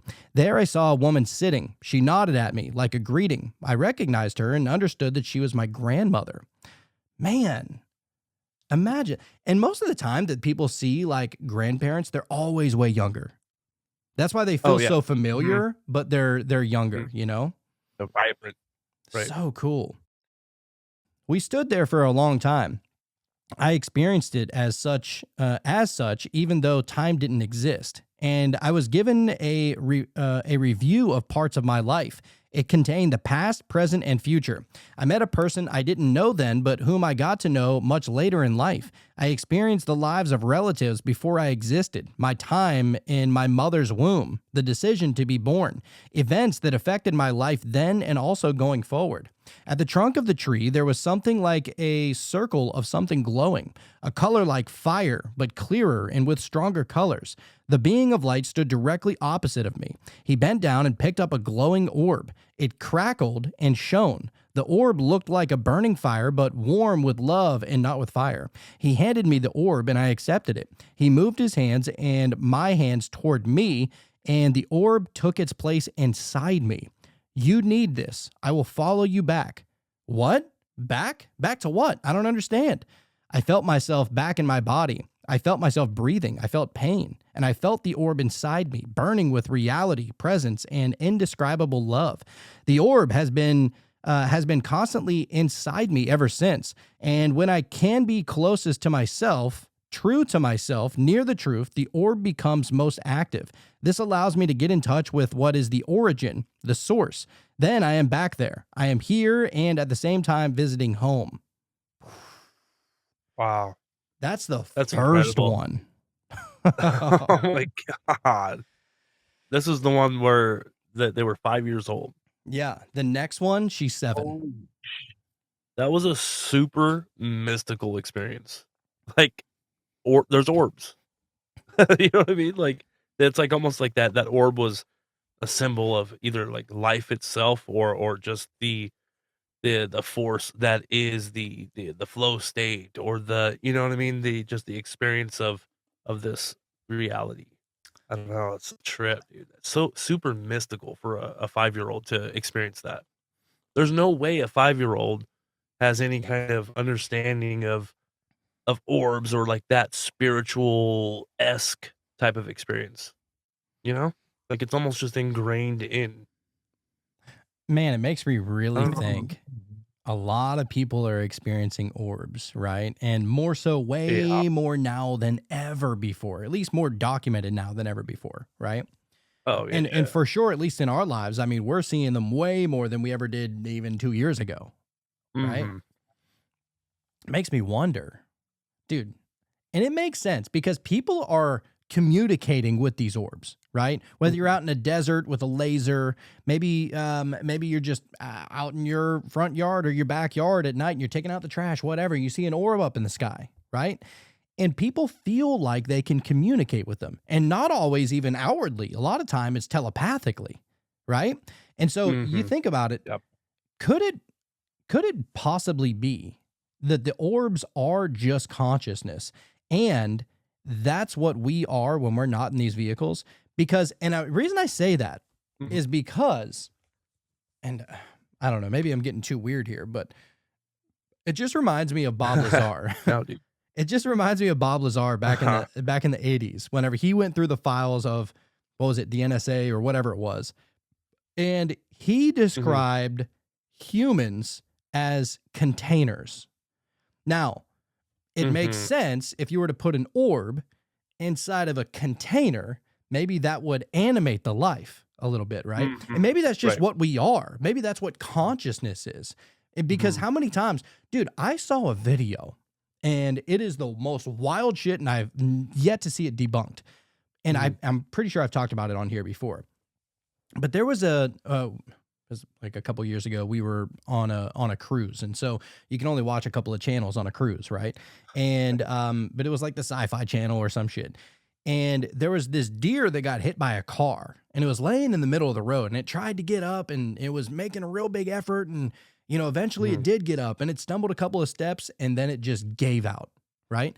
And Mhm. the second that its legs gave out from under it, you could legit see some kind of ghostly looking light come from this body and run off, bro. Oh, was So still in the shape of the deer almost it was like transforming from the shape of the into deer something into else. just a light. Oh, shit. That's what I'm saying. I gotta see this video. I think that orbs are just pure consciousness. That makes Mhm. the most amount of sense. Yeah, no, I think, we're coming to understand that everything is. You know what I mean? Like, at first, we started going into that understanding and trying to look at everything as conscious, right? And at first, it sounds kinda crazy. It really does, but I think the more we cover some of this stuff, it's like, I don't know, it's just feeling more and more, possible that that's kinda what's going on. You know what's crazy is that a lot of times people with certain religions their ideologies conflict a lot with other religions, right? Yeah. But you know what never conflicts is consciousness. Mhm.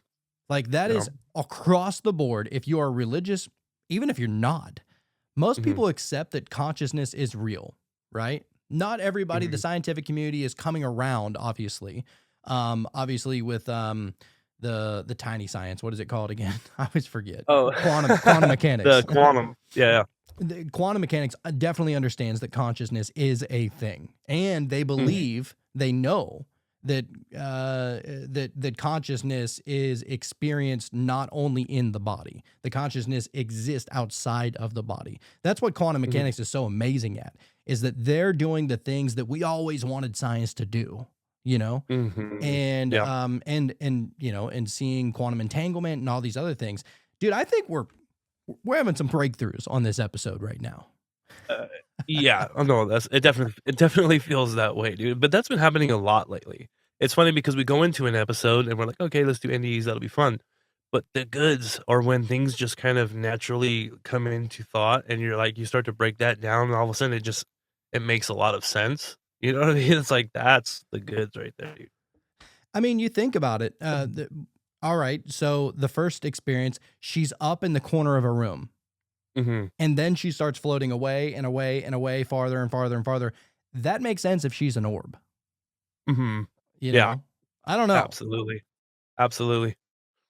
So yeah, and dude, we've been having a lot of people follow us that ever since we've had like multiple orb conversations over in the Mm, last month and a half or so. A yeah. lot of people are following us and sharing their orb videos with us. Alright. And Uh-huh. dude, there are some crazy ass ones. I'm talking about like Right? people literally documented pictures of light beings, and it is fucking mind blowing. Oh. It is otherworldly. Like Oh. and it's not necessarily like one blue light in the shape of a human Uh-huh. or something like that. I'm talking about like, dude, I feel like I've seen this in trips before that I just couldn't really put to words. But it Oh, right. looks like almost like the one that I saw is almost like you're drawing a stick figure, right? Uh-huh. So like imagine you're playing Hangman and you got the stick figure there, right? Yeah. And so, but it's every single part of the body. Just imagine that the body is all these separate little light bulbs, right? And it's Mm. a skinny Yeah. little stick figure body, and each little section of the body is these individual light bulbs, and they're all different colors. And dude, it looks Yeah. so crazy. And I don't know, maybe that's just multiple orbs or something conjoined. I have no idea. Oh, yeah. And so Yeah. if you think about it, if that is and I'm getting real fucking weird here, but Do it to us. if you think about it, if that is a real thing, and I believe that it's a a real picture Mhm. because it's blurry, all the good ones are Of blurry, course. Yeah, of course, of course. but if that is a real thing and it's multiple lights that are all conjoined to make one figure, could that be like Elohim kind of stuff? Like a Oh, group, right, like a group right, of individuals that are teamed up as one thing. right. Oh, shit, dude. I don't know. I mean, You are getting weird in this episode, and I like it, yeah, you know? maybe I just smoked too much weed. Who knows? But Yeah, that's probably what's going on as that's well, where my you know? awakening started. I'm not gonna lie. Like whenever you smoke a Right. little bit and you go into deep Yeah. like retrospective thought, and like you're just like, I Mhm. wonder this, I wonder that. And yeah, I love it. But Yeah, anyway, you just go inward. Oh, for sure. dude, that's Definitely. the good shit. All right, let's get on to the next NDE. As a Uh, child in 1982, so she's 7 years old now. Dude, Gina, shout out, wow, 2 of them. living dangerously. Yeah. It says, I had my first NDE when I was 5, and it was connected to my second NDE, not as a continuation, but more like an extended experience. I would say that's kind of like a continuation, but anyway, just as grand and amazing as the first, and at the same time larger and deeper. Everything is deepened and enhanced. Shit. I was 7 years old. I felt unbearable tension was in the room, and the people who were in the room and within me. I just wanted to get away, but I could not escape. This was one of the worst and most terrifying moments of my life. I was beyond terror. I felt tremendous pain and a feeling that life was draining out of me as I was getting weaker and weaker. Almost at the same time, I felt a strong force. It was like an insight that I could not take anymore. I just let go, and suddenly I was there, home. It was a recognition in a way that I did not understand at first. I was there again. The realization came to me that I was back, and yet I didn't understand. I felt happy beyond words as I was enveloped in the love. There was no separateness between the light and me. I was one with everything, and yet myself at the same time. Everything is bathed in light, in a sort of eternal love that just is. I just am I just am in that which is. I felt a belonging without separation.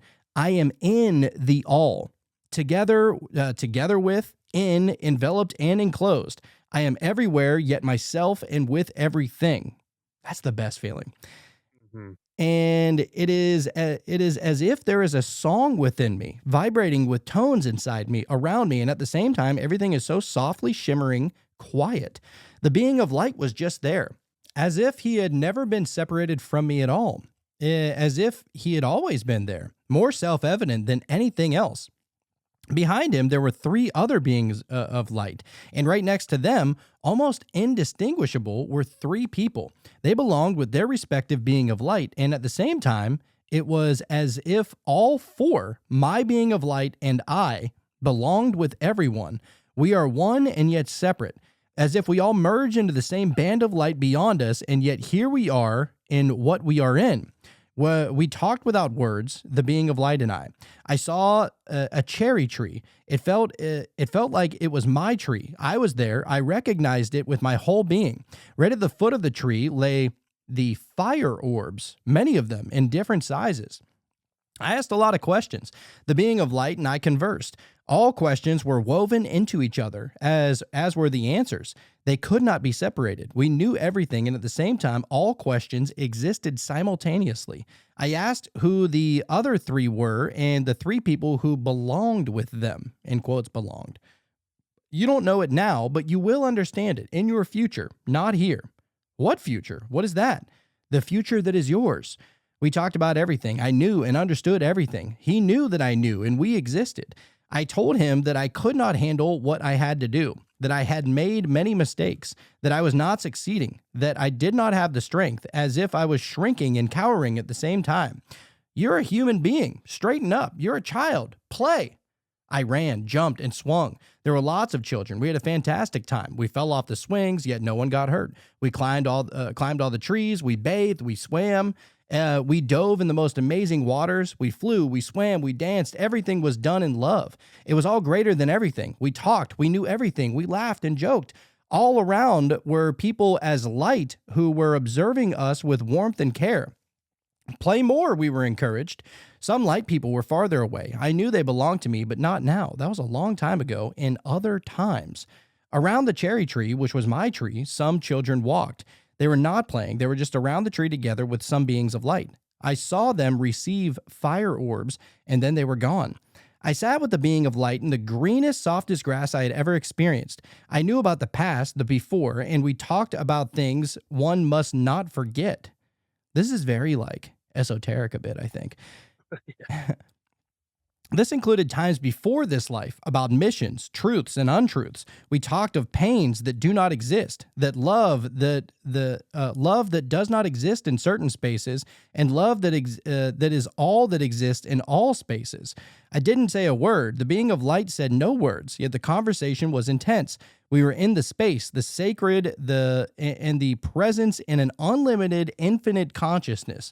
The being of light showed me a fire orb, the one I had received. He made it become sharper, clearer, more shining, more crackling, and like glowing gold. It was as if it was getting more energy. The orb became even more beautiful. Everything is here. In you is everything. Don't be afraid. In you I am, always. This is yours for you. I felt like I always wanted to be here. It was the only thing I wanted was to be able to stay there with him. I wanted to stay in the conversation, in the truth, and in the love. He told me later, not now. He placed his hand on my fire orb and on me as if sealing it. And I was back in my body. I realized that I am alive. I cry, I shake, I see a shining hand over my heart. It remained there for a long time. I knew and breathed in that love that I will never be separated from. I can still see his hand when I am visiting home. Whoa. It was a trip, dude. I imagine that that's probably what, experience is like in another, in another place. Like, how do you put words to, I imagine it's really difficult to have even thought about putting that into words. Yeah, Because out loud it doesn't really make a whole lot of sense. But at the same time, you can imagine a world in which it does. Like Yeah. strangely. You try to put yourself there, man. And the non-temporal aspect of it, like, yeah, those beings, they belong to me. I am one. We are both the same, but not now, right? Like, that's Yeah. also happening, but that's over there, and I understand that that's like a different time. That was one of the most fascinating aspects of that, I think. What a trip. Yeah. Yeah, and I Like it. imagine that's like it probably seems like a dream. But it's like some dreams feel more real than other dreams. You know what I'm saying? Yeah. To where Uh-huh. like, dude, there's some dreams that I remember more vividly than even what I did yesterday. Mhm. I wonder why that is, though. You can argue, yeah, like a nightmare or something like that, of course, is going to be something that, something more traumatic happening within the dream. I can understand that kind of staying with you for a while. But then there's other dreams that aren't that, I feel like. So what is it about certain dreams that seem to kind of just stick with you? Just What do seems you think like that more is? some are more impressionable maybe, and maybe they leave a longer lasting impact in a sense. Right. Or maybe Oh even shit! Hold what? on, I What didn't even happened? tell you about this yet, Ah, dude. I had the craziest dream the other night, mm, and pretty sure I was visited by aliens. really? Yeah, Holy dude, okay. All it right. shook me. It like, and I ended up, I woke up. It was like 4 o'clock in the morning, or close to 4 o'clock, maybe 3:45, 4 o'clock, somewhere in there. And Yeah. I was like, holy shit, that was the craziest dream I think I've ever had. I got to write it down. And so All right. I wrote it down. Let me try and see damn it, where did I wrote it down in the dream app. That's what it was. Yes. Oh. Dude, it was So glad you crazy. did that for us. Yeah. Um, all right. So there's names in here that I'm going to substitute for person. Okay. I'll just say person instead, All right? right. And now it is a personal thing, but I'm willing to share it. All right. Yeah. All right. So, and this happened, dude, this happened Christmas Day. I had this dream. All 12:25. right. Yeah, at All right. 4:13 in the morning I wrote it. All right. That's what's cool about this app, is that it shows the date and the time, Yeah. and it's awesome. Mm. But it was such a good dream, I didn't want to forget it, Mm. So I wrote it down. I said, I was standing outside after a fight that me and someone got into, wondering if I'm making the right move being with this person. So I asked for a sign, and in broad daylight, I saw a spacecraft spinning and shaped like a disc with blue lights rotating with every spin. I thought, wow, this thing is so close. So I asked it to come closer, and it did. And I wanted it to come even closer again, and it did. it zoomed past me, and like in slow motion, I saw that it has lots of eyes on it. The next time it got close to me again, I was able to grab it. When I grabbed it, it was literally shaped like a disc golf disc, and it was plastic and had blue lights on it. So I went to go show it around to someone, and I lost it. I was so mad that I lost it. And so I lost my patience with this skinny dude that I worked with. And when I did, an invisible force picked up the guy and started choking him in midair. I said, "No, please put him down. I love him."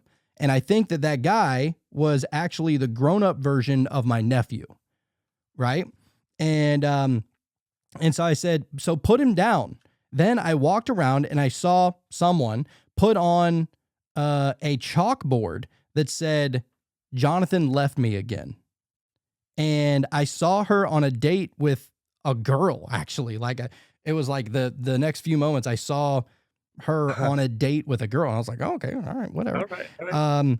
And I was shocked that she was on a date with anyone, let alone a girl. So after a while, she was alone, and I just went up to her and kissed her, and I told her that I loved her under a gazebo. And I saw the disc spinning by as I did that. Oh, dude, that's cool. Dude, I'm writing this half asleep, by the way. Right. But it's so crazy because I saw this, and dude, I can still picture it in my mind. And so like it was like this, like a flying saucer looking thing, Yeah. right? And it's spinning around, and I'm seeing the lights on it, but then it starts to like tilt its face towards me, and the flat side of the top of it, I see what the flat side of the top of it looks like, and it's just like, I don't even know, 200 or 300 eyeballs that are on top of this thing, right? Oh. And then I wanted it to get closer and closer and closer, and I'm asking it to come closer, and then it gets so close that I can grab it, and I'm holding it now. And so I'm like, I'm really excited. I want to go show everybody, right? And then I lose And it. it's gone. I'm Right. like, Of course. did I lose it? Because I don't even remember losing it. You know, it was so weird. It's just But gone. Right. yeah, no, it seemed like a sign that I needed. You know what I mean? Hey, man. Usually is, I think. So cool. Interesting, so though, that it had a cool. lot of eyeballs.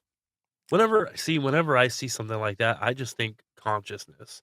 Like, when you think consciousness, like, at least for me, I think of, like, some type of experience, or observation or something like that. So you Awareness. see an eyeball, or many eyeballs, it just seems like something that's highly aware, or highly conscious, and so, yeah, I don't know, dude. And then there's also depictions of, like, angels that are like discs with eyeballs on it as well. And so, but that could have been obviously just an interpretation of what somebody was seeing, and then they just applied a label to it, which is something that I'm really trying to not do as far as the labeling of things. Check this out. So I asked AI, I said, what does it mean to see a lot of eyeballs in a dream? It says seeing lots of eyeballs in a dream often symbolizes heightened awareness, perception, and the need to pay attention to your surroundings or a specific situation. It may also indicate that you are becoming more conscious of truths that you have been ignoring in your waking life. What the fuck? Obvious truths that you should just Holy know, right? It's like, shit. look at this, look at it. Would you look at it? So you know what I'm saying now? That's that gear getting back into the notch, dude. Right there. Starting to turn again, and opportunities are opening up, and things are starting to happen, dude. What You know? a absolute Things that you can't treat. see, you can't foresee because nothing's moving, right? And so how can you see the future or even try to anticipate the future if everything's stagnant, And so that's great, dude. That's and see, that just goes back to what we were saying, dude. Like, that dream being an aspect of your reality that you could look at and go, "What can this do for me?" How can I mold this into something that's gonna give me something? You know what I mean? What's in it for me? Dude, Right? Not in a selfish way, but you know what I mean? what's crazy is that I see a UFO with a bunch of eyes on it, and Mhm. that's not even the coolest part about the dream. Right. You know what I'm Right. saying? Like, Oh, yeah, for sure. Yeah. man, I mean, just your dreams just speak to you, dude, in the craziest ways. Absolutely, And dude. and you know I'm what? I've actually been asking for signs in my dreams too. I can't remember, like, I don't know if it was that night. I'm sure it wasn't, but like I usually about once a month, I'll ask for a sign or something in a dream, right? Yeah. And it's usually not the same night that I'm asking for it, Mm, but sometimes it'll come whenever, like maybe whenever I'm open to it coming or something. I don't mhm. know. Right. Or even when you're least expecting it, you know? Because then it's even more powerful, I think. Like, if you go into a dream and you intend to experience something particular, then you're gonna be more easily led to believe that, "Okay, I kinda created that experience." You know? So I think if it happens to you out of nowhere, you're like, "Okay, my subconscious or whatever it is trying to tell me something." Right? Yeah. Dude, you know what, That's too? great. I feel like we're on the right path, but I could also see other people thinking that we're Delulu like, at the same time. That's fine. That's fine. Yeah, that's fine. You know? Not for Whatever. everybody. Get weird, You baby. know what I mean? We're just consciousness trying to express ourselves infinitely like we were meant to. You know what I mean? So Yeah. it's not gonna be for everybody. Yeah, I mean, some people they would rather judge than experience, and that's okay. But where do you want to be when Jesus comes back? You know, Right, like, right. is this where Exactly. you want to be? Picking on little old Joe Exactly. Dirt? You know? Exactly. Exactly, dude. Come on now. Dude, I've been trying to pull a tarot card for a good minute and unsuccessful, dude. I don't know what's going on. Maybe it's because I'm not feeling the vibes. I don't know. Do you have a tarot deck on you I at all? do. Do you want me to grab All one? right. I'm requesting you to pull a card tonight. I think Requesting backup. it's just not my night, I think. All right, give me a sec. Right. There must have been a reason, why it just wasn't happening.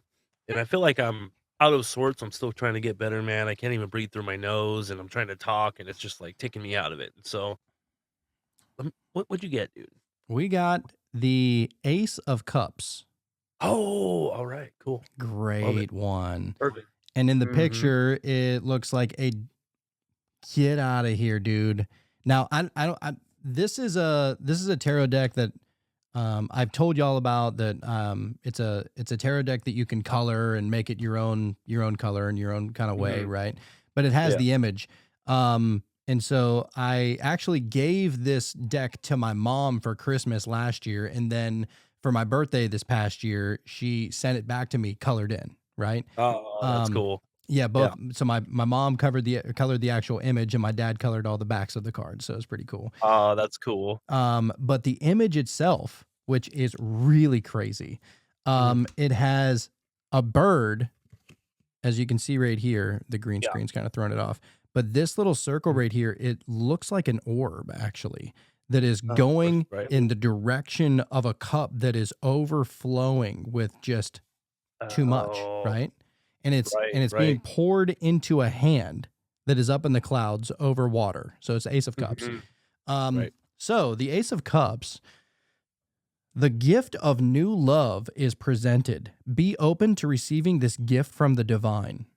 Mhm. Oh, by the way, this is the actual one right here. You can Yeah. see the dove that is sending something like an orb looking thing into this cup. Yeah. Which I never really noticed that actually. Mhm. But it says the Ace of Cups signals the gift of a new beginning rooted in love and emotional experience. The hand of the divine emerges from a cloud, offering a golden chalice, the cup of love, from which 5 streams of water flow into a blooming lily pond. The streams of water tell us that the cup's influence can manifest in many different ways in our lives. A white dove symbolizes peace, and the wafer in its mouth represents a gift of connection to the divine. Oh, dude, we were just talking about, like, looking at the birds on my house and, like, it expresses itself in infinite ways and, like, that's cool, dude. Which I is like that. crazy because it says that it was a wafer, right? But I mean, Uh, a wafer is kind of in the shape of a disc too, actually, if you think yeah, about it. yeah. And the bird's pushing that into an overpouring cup here. So that is Mm, really interesting. mm. I mean, just from a personal perspective, that definitely hits Oh, me. yeah. Um, the personal or spiritual aspect of it says focus on self love and taking time for yourself. New opportunities and inspiration for personal development will appear for you soon. You will soon feel increased enthusiasm for your spiritual practice. Perfect. That's great. That's a good card, man. The upright key meanings are new love and relationships. The numerology, it's the ace, so it stands for 1, So new beginnings and the individual. Wow. Pretty much hits on a couple aspects of this episode, dude. That's great, man. Thanks Yeah. for pulling that car, dude. I felt like I was getting in my own way because I was like, man, the car's not coming out. I'm like sweating, man. I'm just like getting the sickness out, dude. And I was getting in my own way. So thanks for coming in clutch, dude. It actually took a little while for me to pull that one out too. I shuffled them probably 25 times. Mm-hmm. Normally it comes out pretty quick whenever I'm doing, maybe 3 or 4 shuffles, but it took like 20. Yeah, I just felt like I was like almost forcing it to happen. And I was like, man, no matter what card I get, I'm not even gonna trust it now. Just because I know I'm like trying to make it happen. Man, I hope I get better soon, man. This is terrible. What's so interesting is that, so in the original Rider-Waite tarot deck, it's a wafer, right? But in the way that my mom colored this, it actually looks like an orb, if you can see it right here. Yeah. Right? Yeah. That's, man. That's cool, dude. And I was actually pondering which deck to pull from, and I haven't used this deck in forever. I usually use like the beginner's one that has some of the definitions on it. But I was like, you know what? And because I came back home, because I just got back home today, right? And I saw that I had that deck sitting on my dresser, and there was the panda crystal that was on top of it. Shout out to Tiffany, right? Yep. And I was like, oh, this bad boy's been charging for like a month and a half, bro. Like it's ready, it's primed, supercharged. Yeah. I was like, I can't not go with that one. Yeah, man, that deck is really awesome. Actually, I'd like to get one of those. Yeah. And have them colored by somebody or something like that. That's super sweet. Yeah. So anyhow, hopefully you guys enjoy these episodes. We know like this is always our go-to. Like you can never have too many near-death experience episodes, I just like how it really doesn't lead us to like, oh, we know exactly what we're going to talk about. Like I like how it kind of takes us into a place that we didn't know it was going to take us. And it's almost like those thoughts that come up just so organically. You know what I mean? It's hard to force those. So yeah, that's why I like these a lot. Yeah, it definitely tickles the imagination a little bit and does make you ponder. And sometimes you'll go in with questions that you never even thought you had. And, it's philosophical gold, I think, is what near-death experiences are. Yeah, dude, it breaks up the stagnation. It's one of those things that just gets you to think, a little bit. If you don't know what's going on or whatever, like you just look into one of these things and it's like, oh, I never even thought about it that way. Right. And then it just kind of starts the gears turning and you start looking at things a little bit differently. And maybe, who knows, the door opens up and you just kind of follow the breadcrumbs and, you know what I mean? Just go on for the ride. It's a thing of beauty. I love these shows, man. So yeah, on deck, what we have is we're going to be getting into the book that we were referencing earlier, the Doors of Perception by Aldous Huxley. We also have a couple of guests that are on their way. We're also going to be diving into the next step of Paul versus Jesus and the whole resurrection story and see how Paul likes to frame that a little bit, right? Along with I don't even want to call it a debate against Jacob, because I don't want to do the show to like prove that I'm right or for him to prove that he's right or anything like that. These are just questions that I just want to point out to him and see what he has to say about it. I'm sure he's going to get a little apologetic with it, and I'm forecasting that, to be honest with you. But I mean, hey, teach their own. But yeah, a bunch of really, really fun shows that are in the lineup moving forward. So if you want to stick around and you want to be able to show your support, you can come over to patreon.com/metamystics. That link is down in the show notes below. It's the best way to be able to support the show. And if you want to join us every live show, which usually are Wednesday nights, we call them Wonder Wednesday, you can sign up for the Wonder Wednesday tier, which will give you access to every live show that is happening once a week, along with every video of every show that we do, always days in advance, always completely commercial free. And you can join a community of other people that aren't going to call you weird, that aren't going to call you crazy, aren't going to call you woo-woo, that are excited to have more open minds on such a channel. So if you want to be involved in that, come over and check out Patreon. Or you could also leave a review, leave 5 stars. If you're listening to this on Apple Podcasts or Spreaker, that's the best way to be able to try and really pump it out to the algorithm. Say that you love the show. Say that you maybe have a question. Maybe you just hate both of our faces, or you hate our voices, or maybe we just suck at doing this. Let us know that too. That really helps out the algorithm. I too hate our faces. Hey, dude, even the haters. Well, not so much yours, I think. Even the haters have a role in this life. You know? That's right. That's right, dude. Oh, and also I think this live is going to be Friday, I believe. Just to kind of throw that out there. Potentially, right?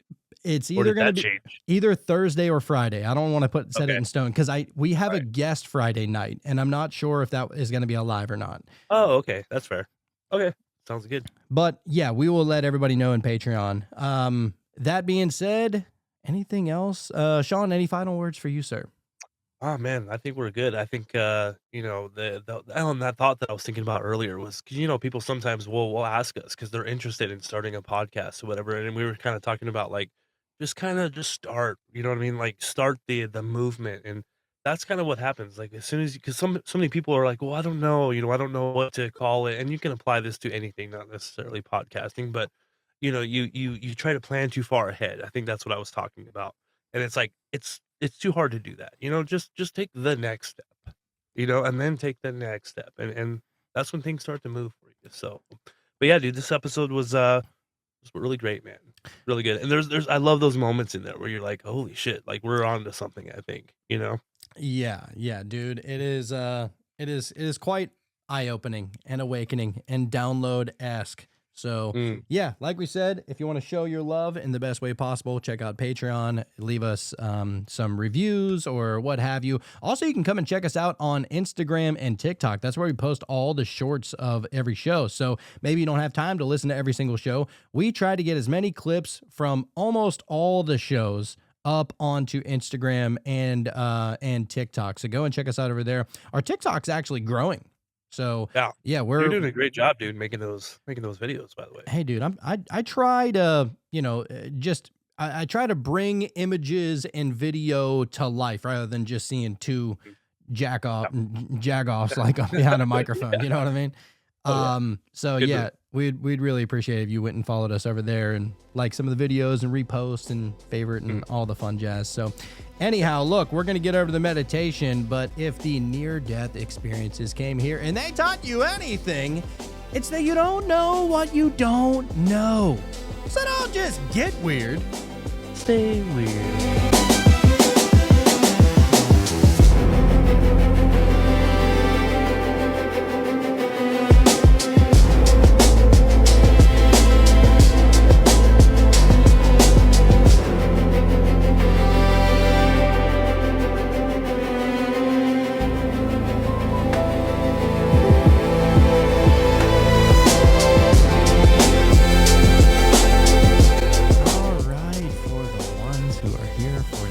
Guided meditation, I was thinking, you know what, let's get real weird and call upon your boy Alan Watts for a guided meditation. Can you think of anything better than that, dude? No, dude, his voice just gets me. You know, as soon as I didn't even know what video you were putting on. As soon as I heard his voice, I was like, I know exactly who that is. Man, so good. And this video is actually old. This is 12 years old, so it's not one of those like fake versions of Alan Watts' voice. This is AI version. This is before AI. So 12 years ago, and it's been viewed 6.1 million times.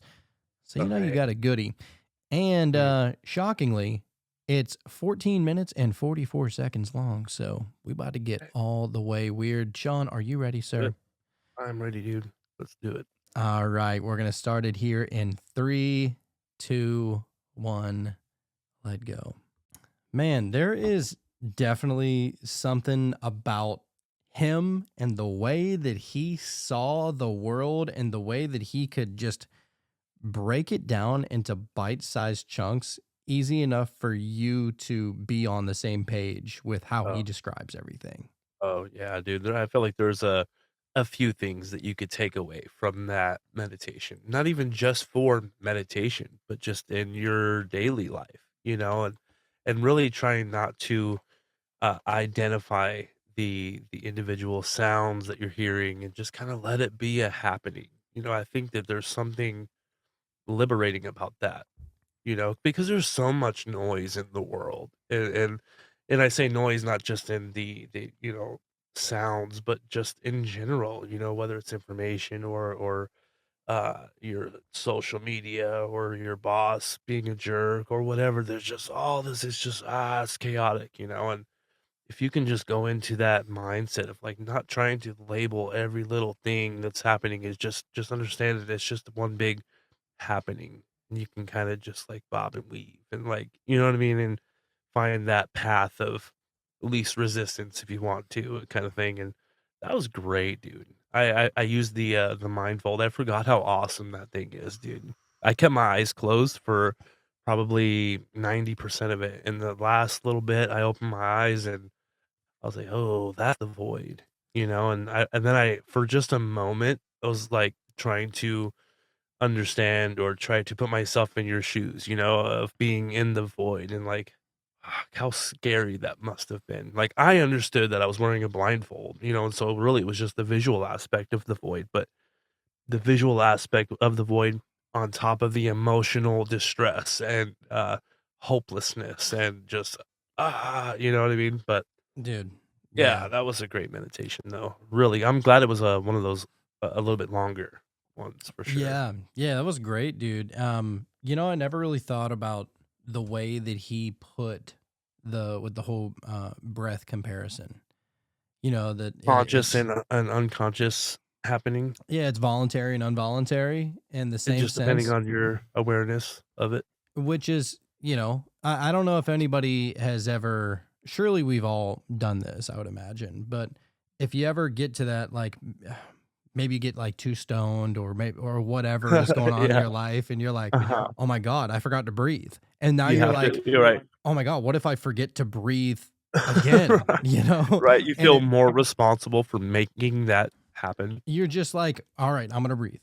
Uh-huh. All right, I'm going to breathe. All right, I'm going to breathe. And it's almost a job to like Uh-huh, keep it up.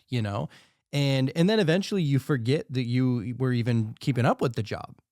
right. But the Uh-huh. entire time that you're worried about keeping it up, you're stressing. You're worried about it. Like it is a place you're like scared for your life a little bit. All You know what I paranoid. mean? Yeah, yeah. Uh-huh. And it's a great allegory for what he was talking about. Like, Yeah. you can be aware of it or you don't have to be aware of it. It Uh-huh. can be voluntary, it can be involuntary. And Mhm, just the same thing with all the happenings and the goings and the beings of everything that is going on in your life. mhm, You can monitor your breath back and forth and pay attention to it and let it stress you out and let yourself worry about it and everything like that, or you can kind of just like let it happen and don't be mm, so. And this is where I think that a lot of people actually get attachment confused. mhm, Attachment doesn't necessarily mean to only like physical objects or people or something like that. Attachment is literally, it can be to it can be to control of a situation. Like that expectations. that is an attachment. An expectation is an attachment. A worry that something's going to happen again, that's an attachment to the past. And Mhm, so these are the attachments that it's the same worry that you get whenever you're trying to control your own breathing. mm, And so right. whenever you're not so worried about controlling your own breathing and it just happens, and then you go, like, what would happen if you went the entire day and didn't attach yourself to a single thought or a single thing that happened? Mhm, Everything would still happen, right? right. Like Mhm, the universe does not need your cooperation to continue going. mhm, Like it doesn't right. need even your awareness to Yep. continue going. It doesn't need your emotional outpour. It doesn't need your connection. It doesn't need your opinion. It's going to happen one way or another. And I Mhm, think that a lot of people get it confused. They think, well, if I'm not giving my opinion, then I'm not interacting with it. Well, mhm, I think that's actually the exact opposite. I think that mm, you are becoming a roadblock for whatever is happening every time you interject your opinion of something. Not mhm, necessarily all the time. Of course, like we have solid advice that we feel like we can give from time to time. But whenever you have an opinion about everything, You know what I'm Mhm. saying? It's exhausting even thinking about it. Dude, I'm getting really good. Like, I'm getting way I wouldn't say really good, but I'm getting so much better, as far as not trying to label everything, not have an opinion about everything. Like, just let things be. You know what I mean? It's so much more enjoyable. Like, you could just be more at peace, you know? You don't have to be consciously aware that you're breathing every time. It's like, just be, I you mean, know? and even conversely, think about it like this. You know, whenever you're listening to a song from like maybe a really good artist, maybe you're talking about like Beethoven or Bach or Michael Mm, Jackson or whoever your favorite of all time that you believe just did it the best that anybody could ever do it, right? mhm, In the middle of that song or those songs, are you thinking, ah, you know what? He went C there. I wish that he would have went B sharp. right. No, you're Yeah. thinking this is perfection. And Mhm, so whenever you accept something as perfect as it is, you're mm. not constantly thinking, oh, it could be this way, it could be that way. You're just being immersed in that song for those 2 or 3 minutes in just utter joy and happiness, and everything is chill as a fucking pickle.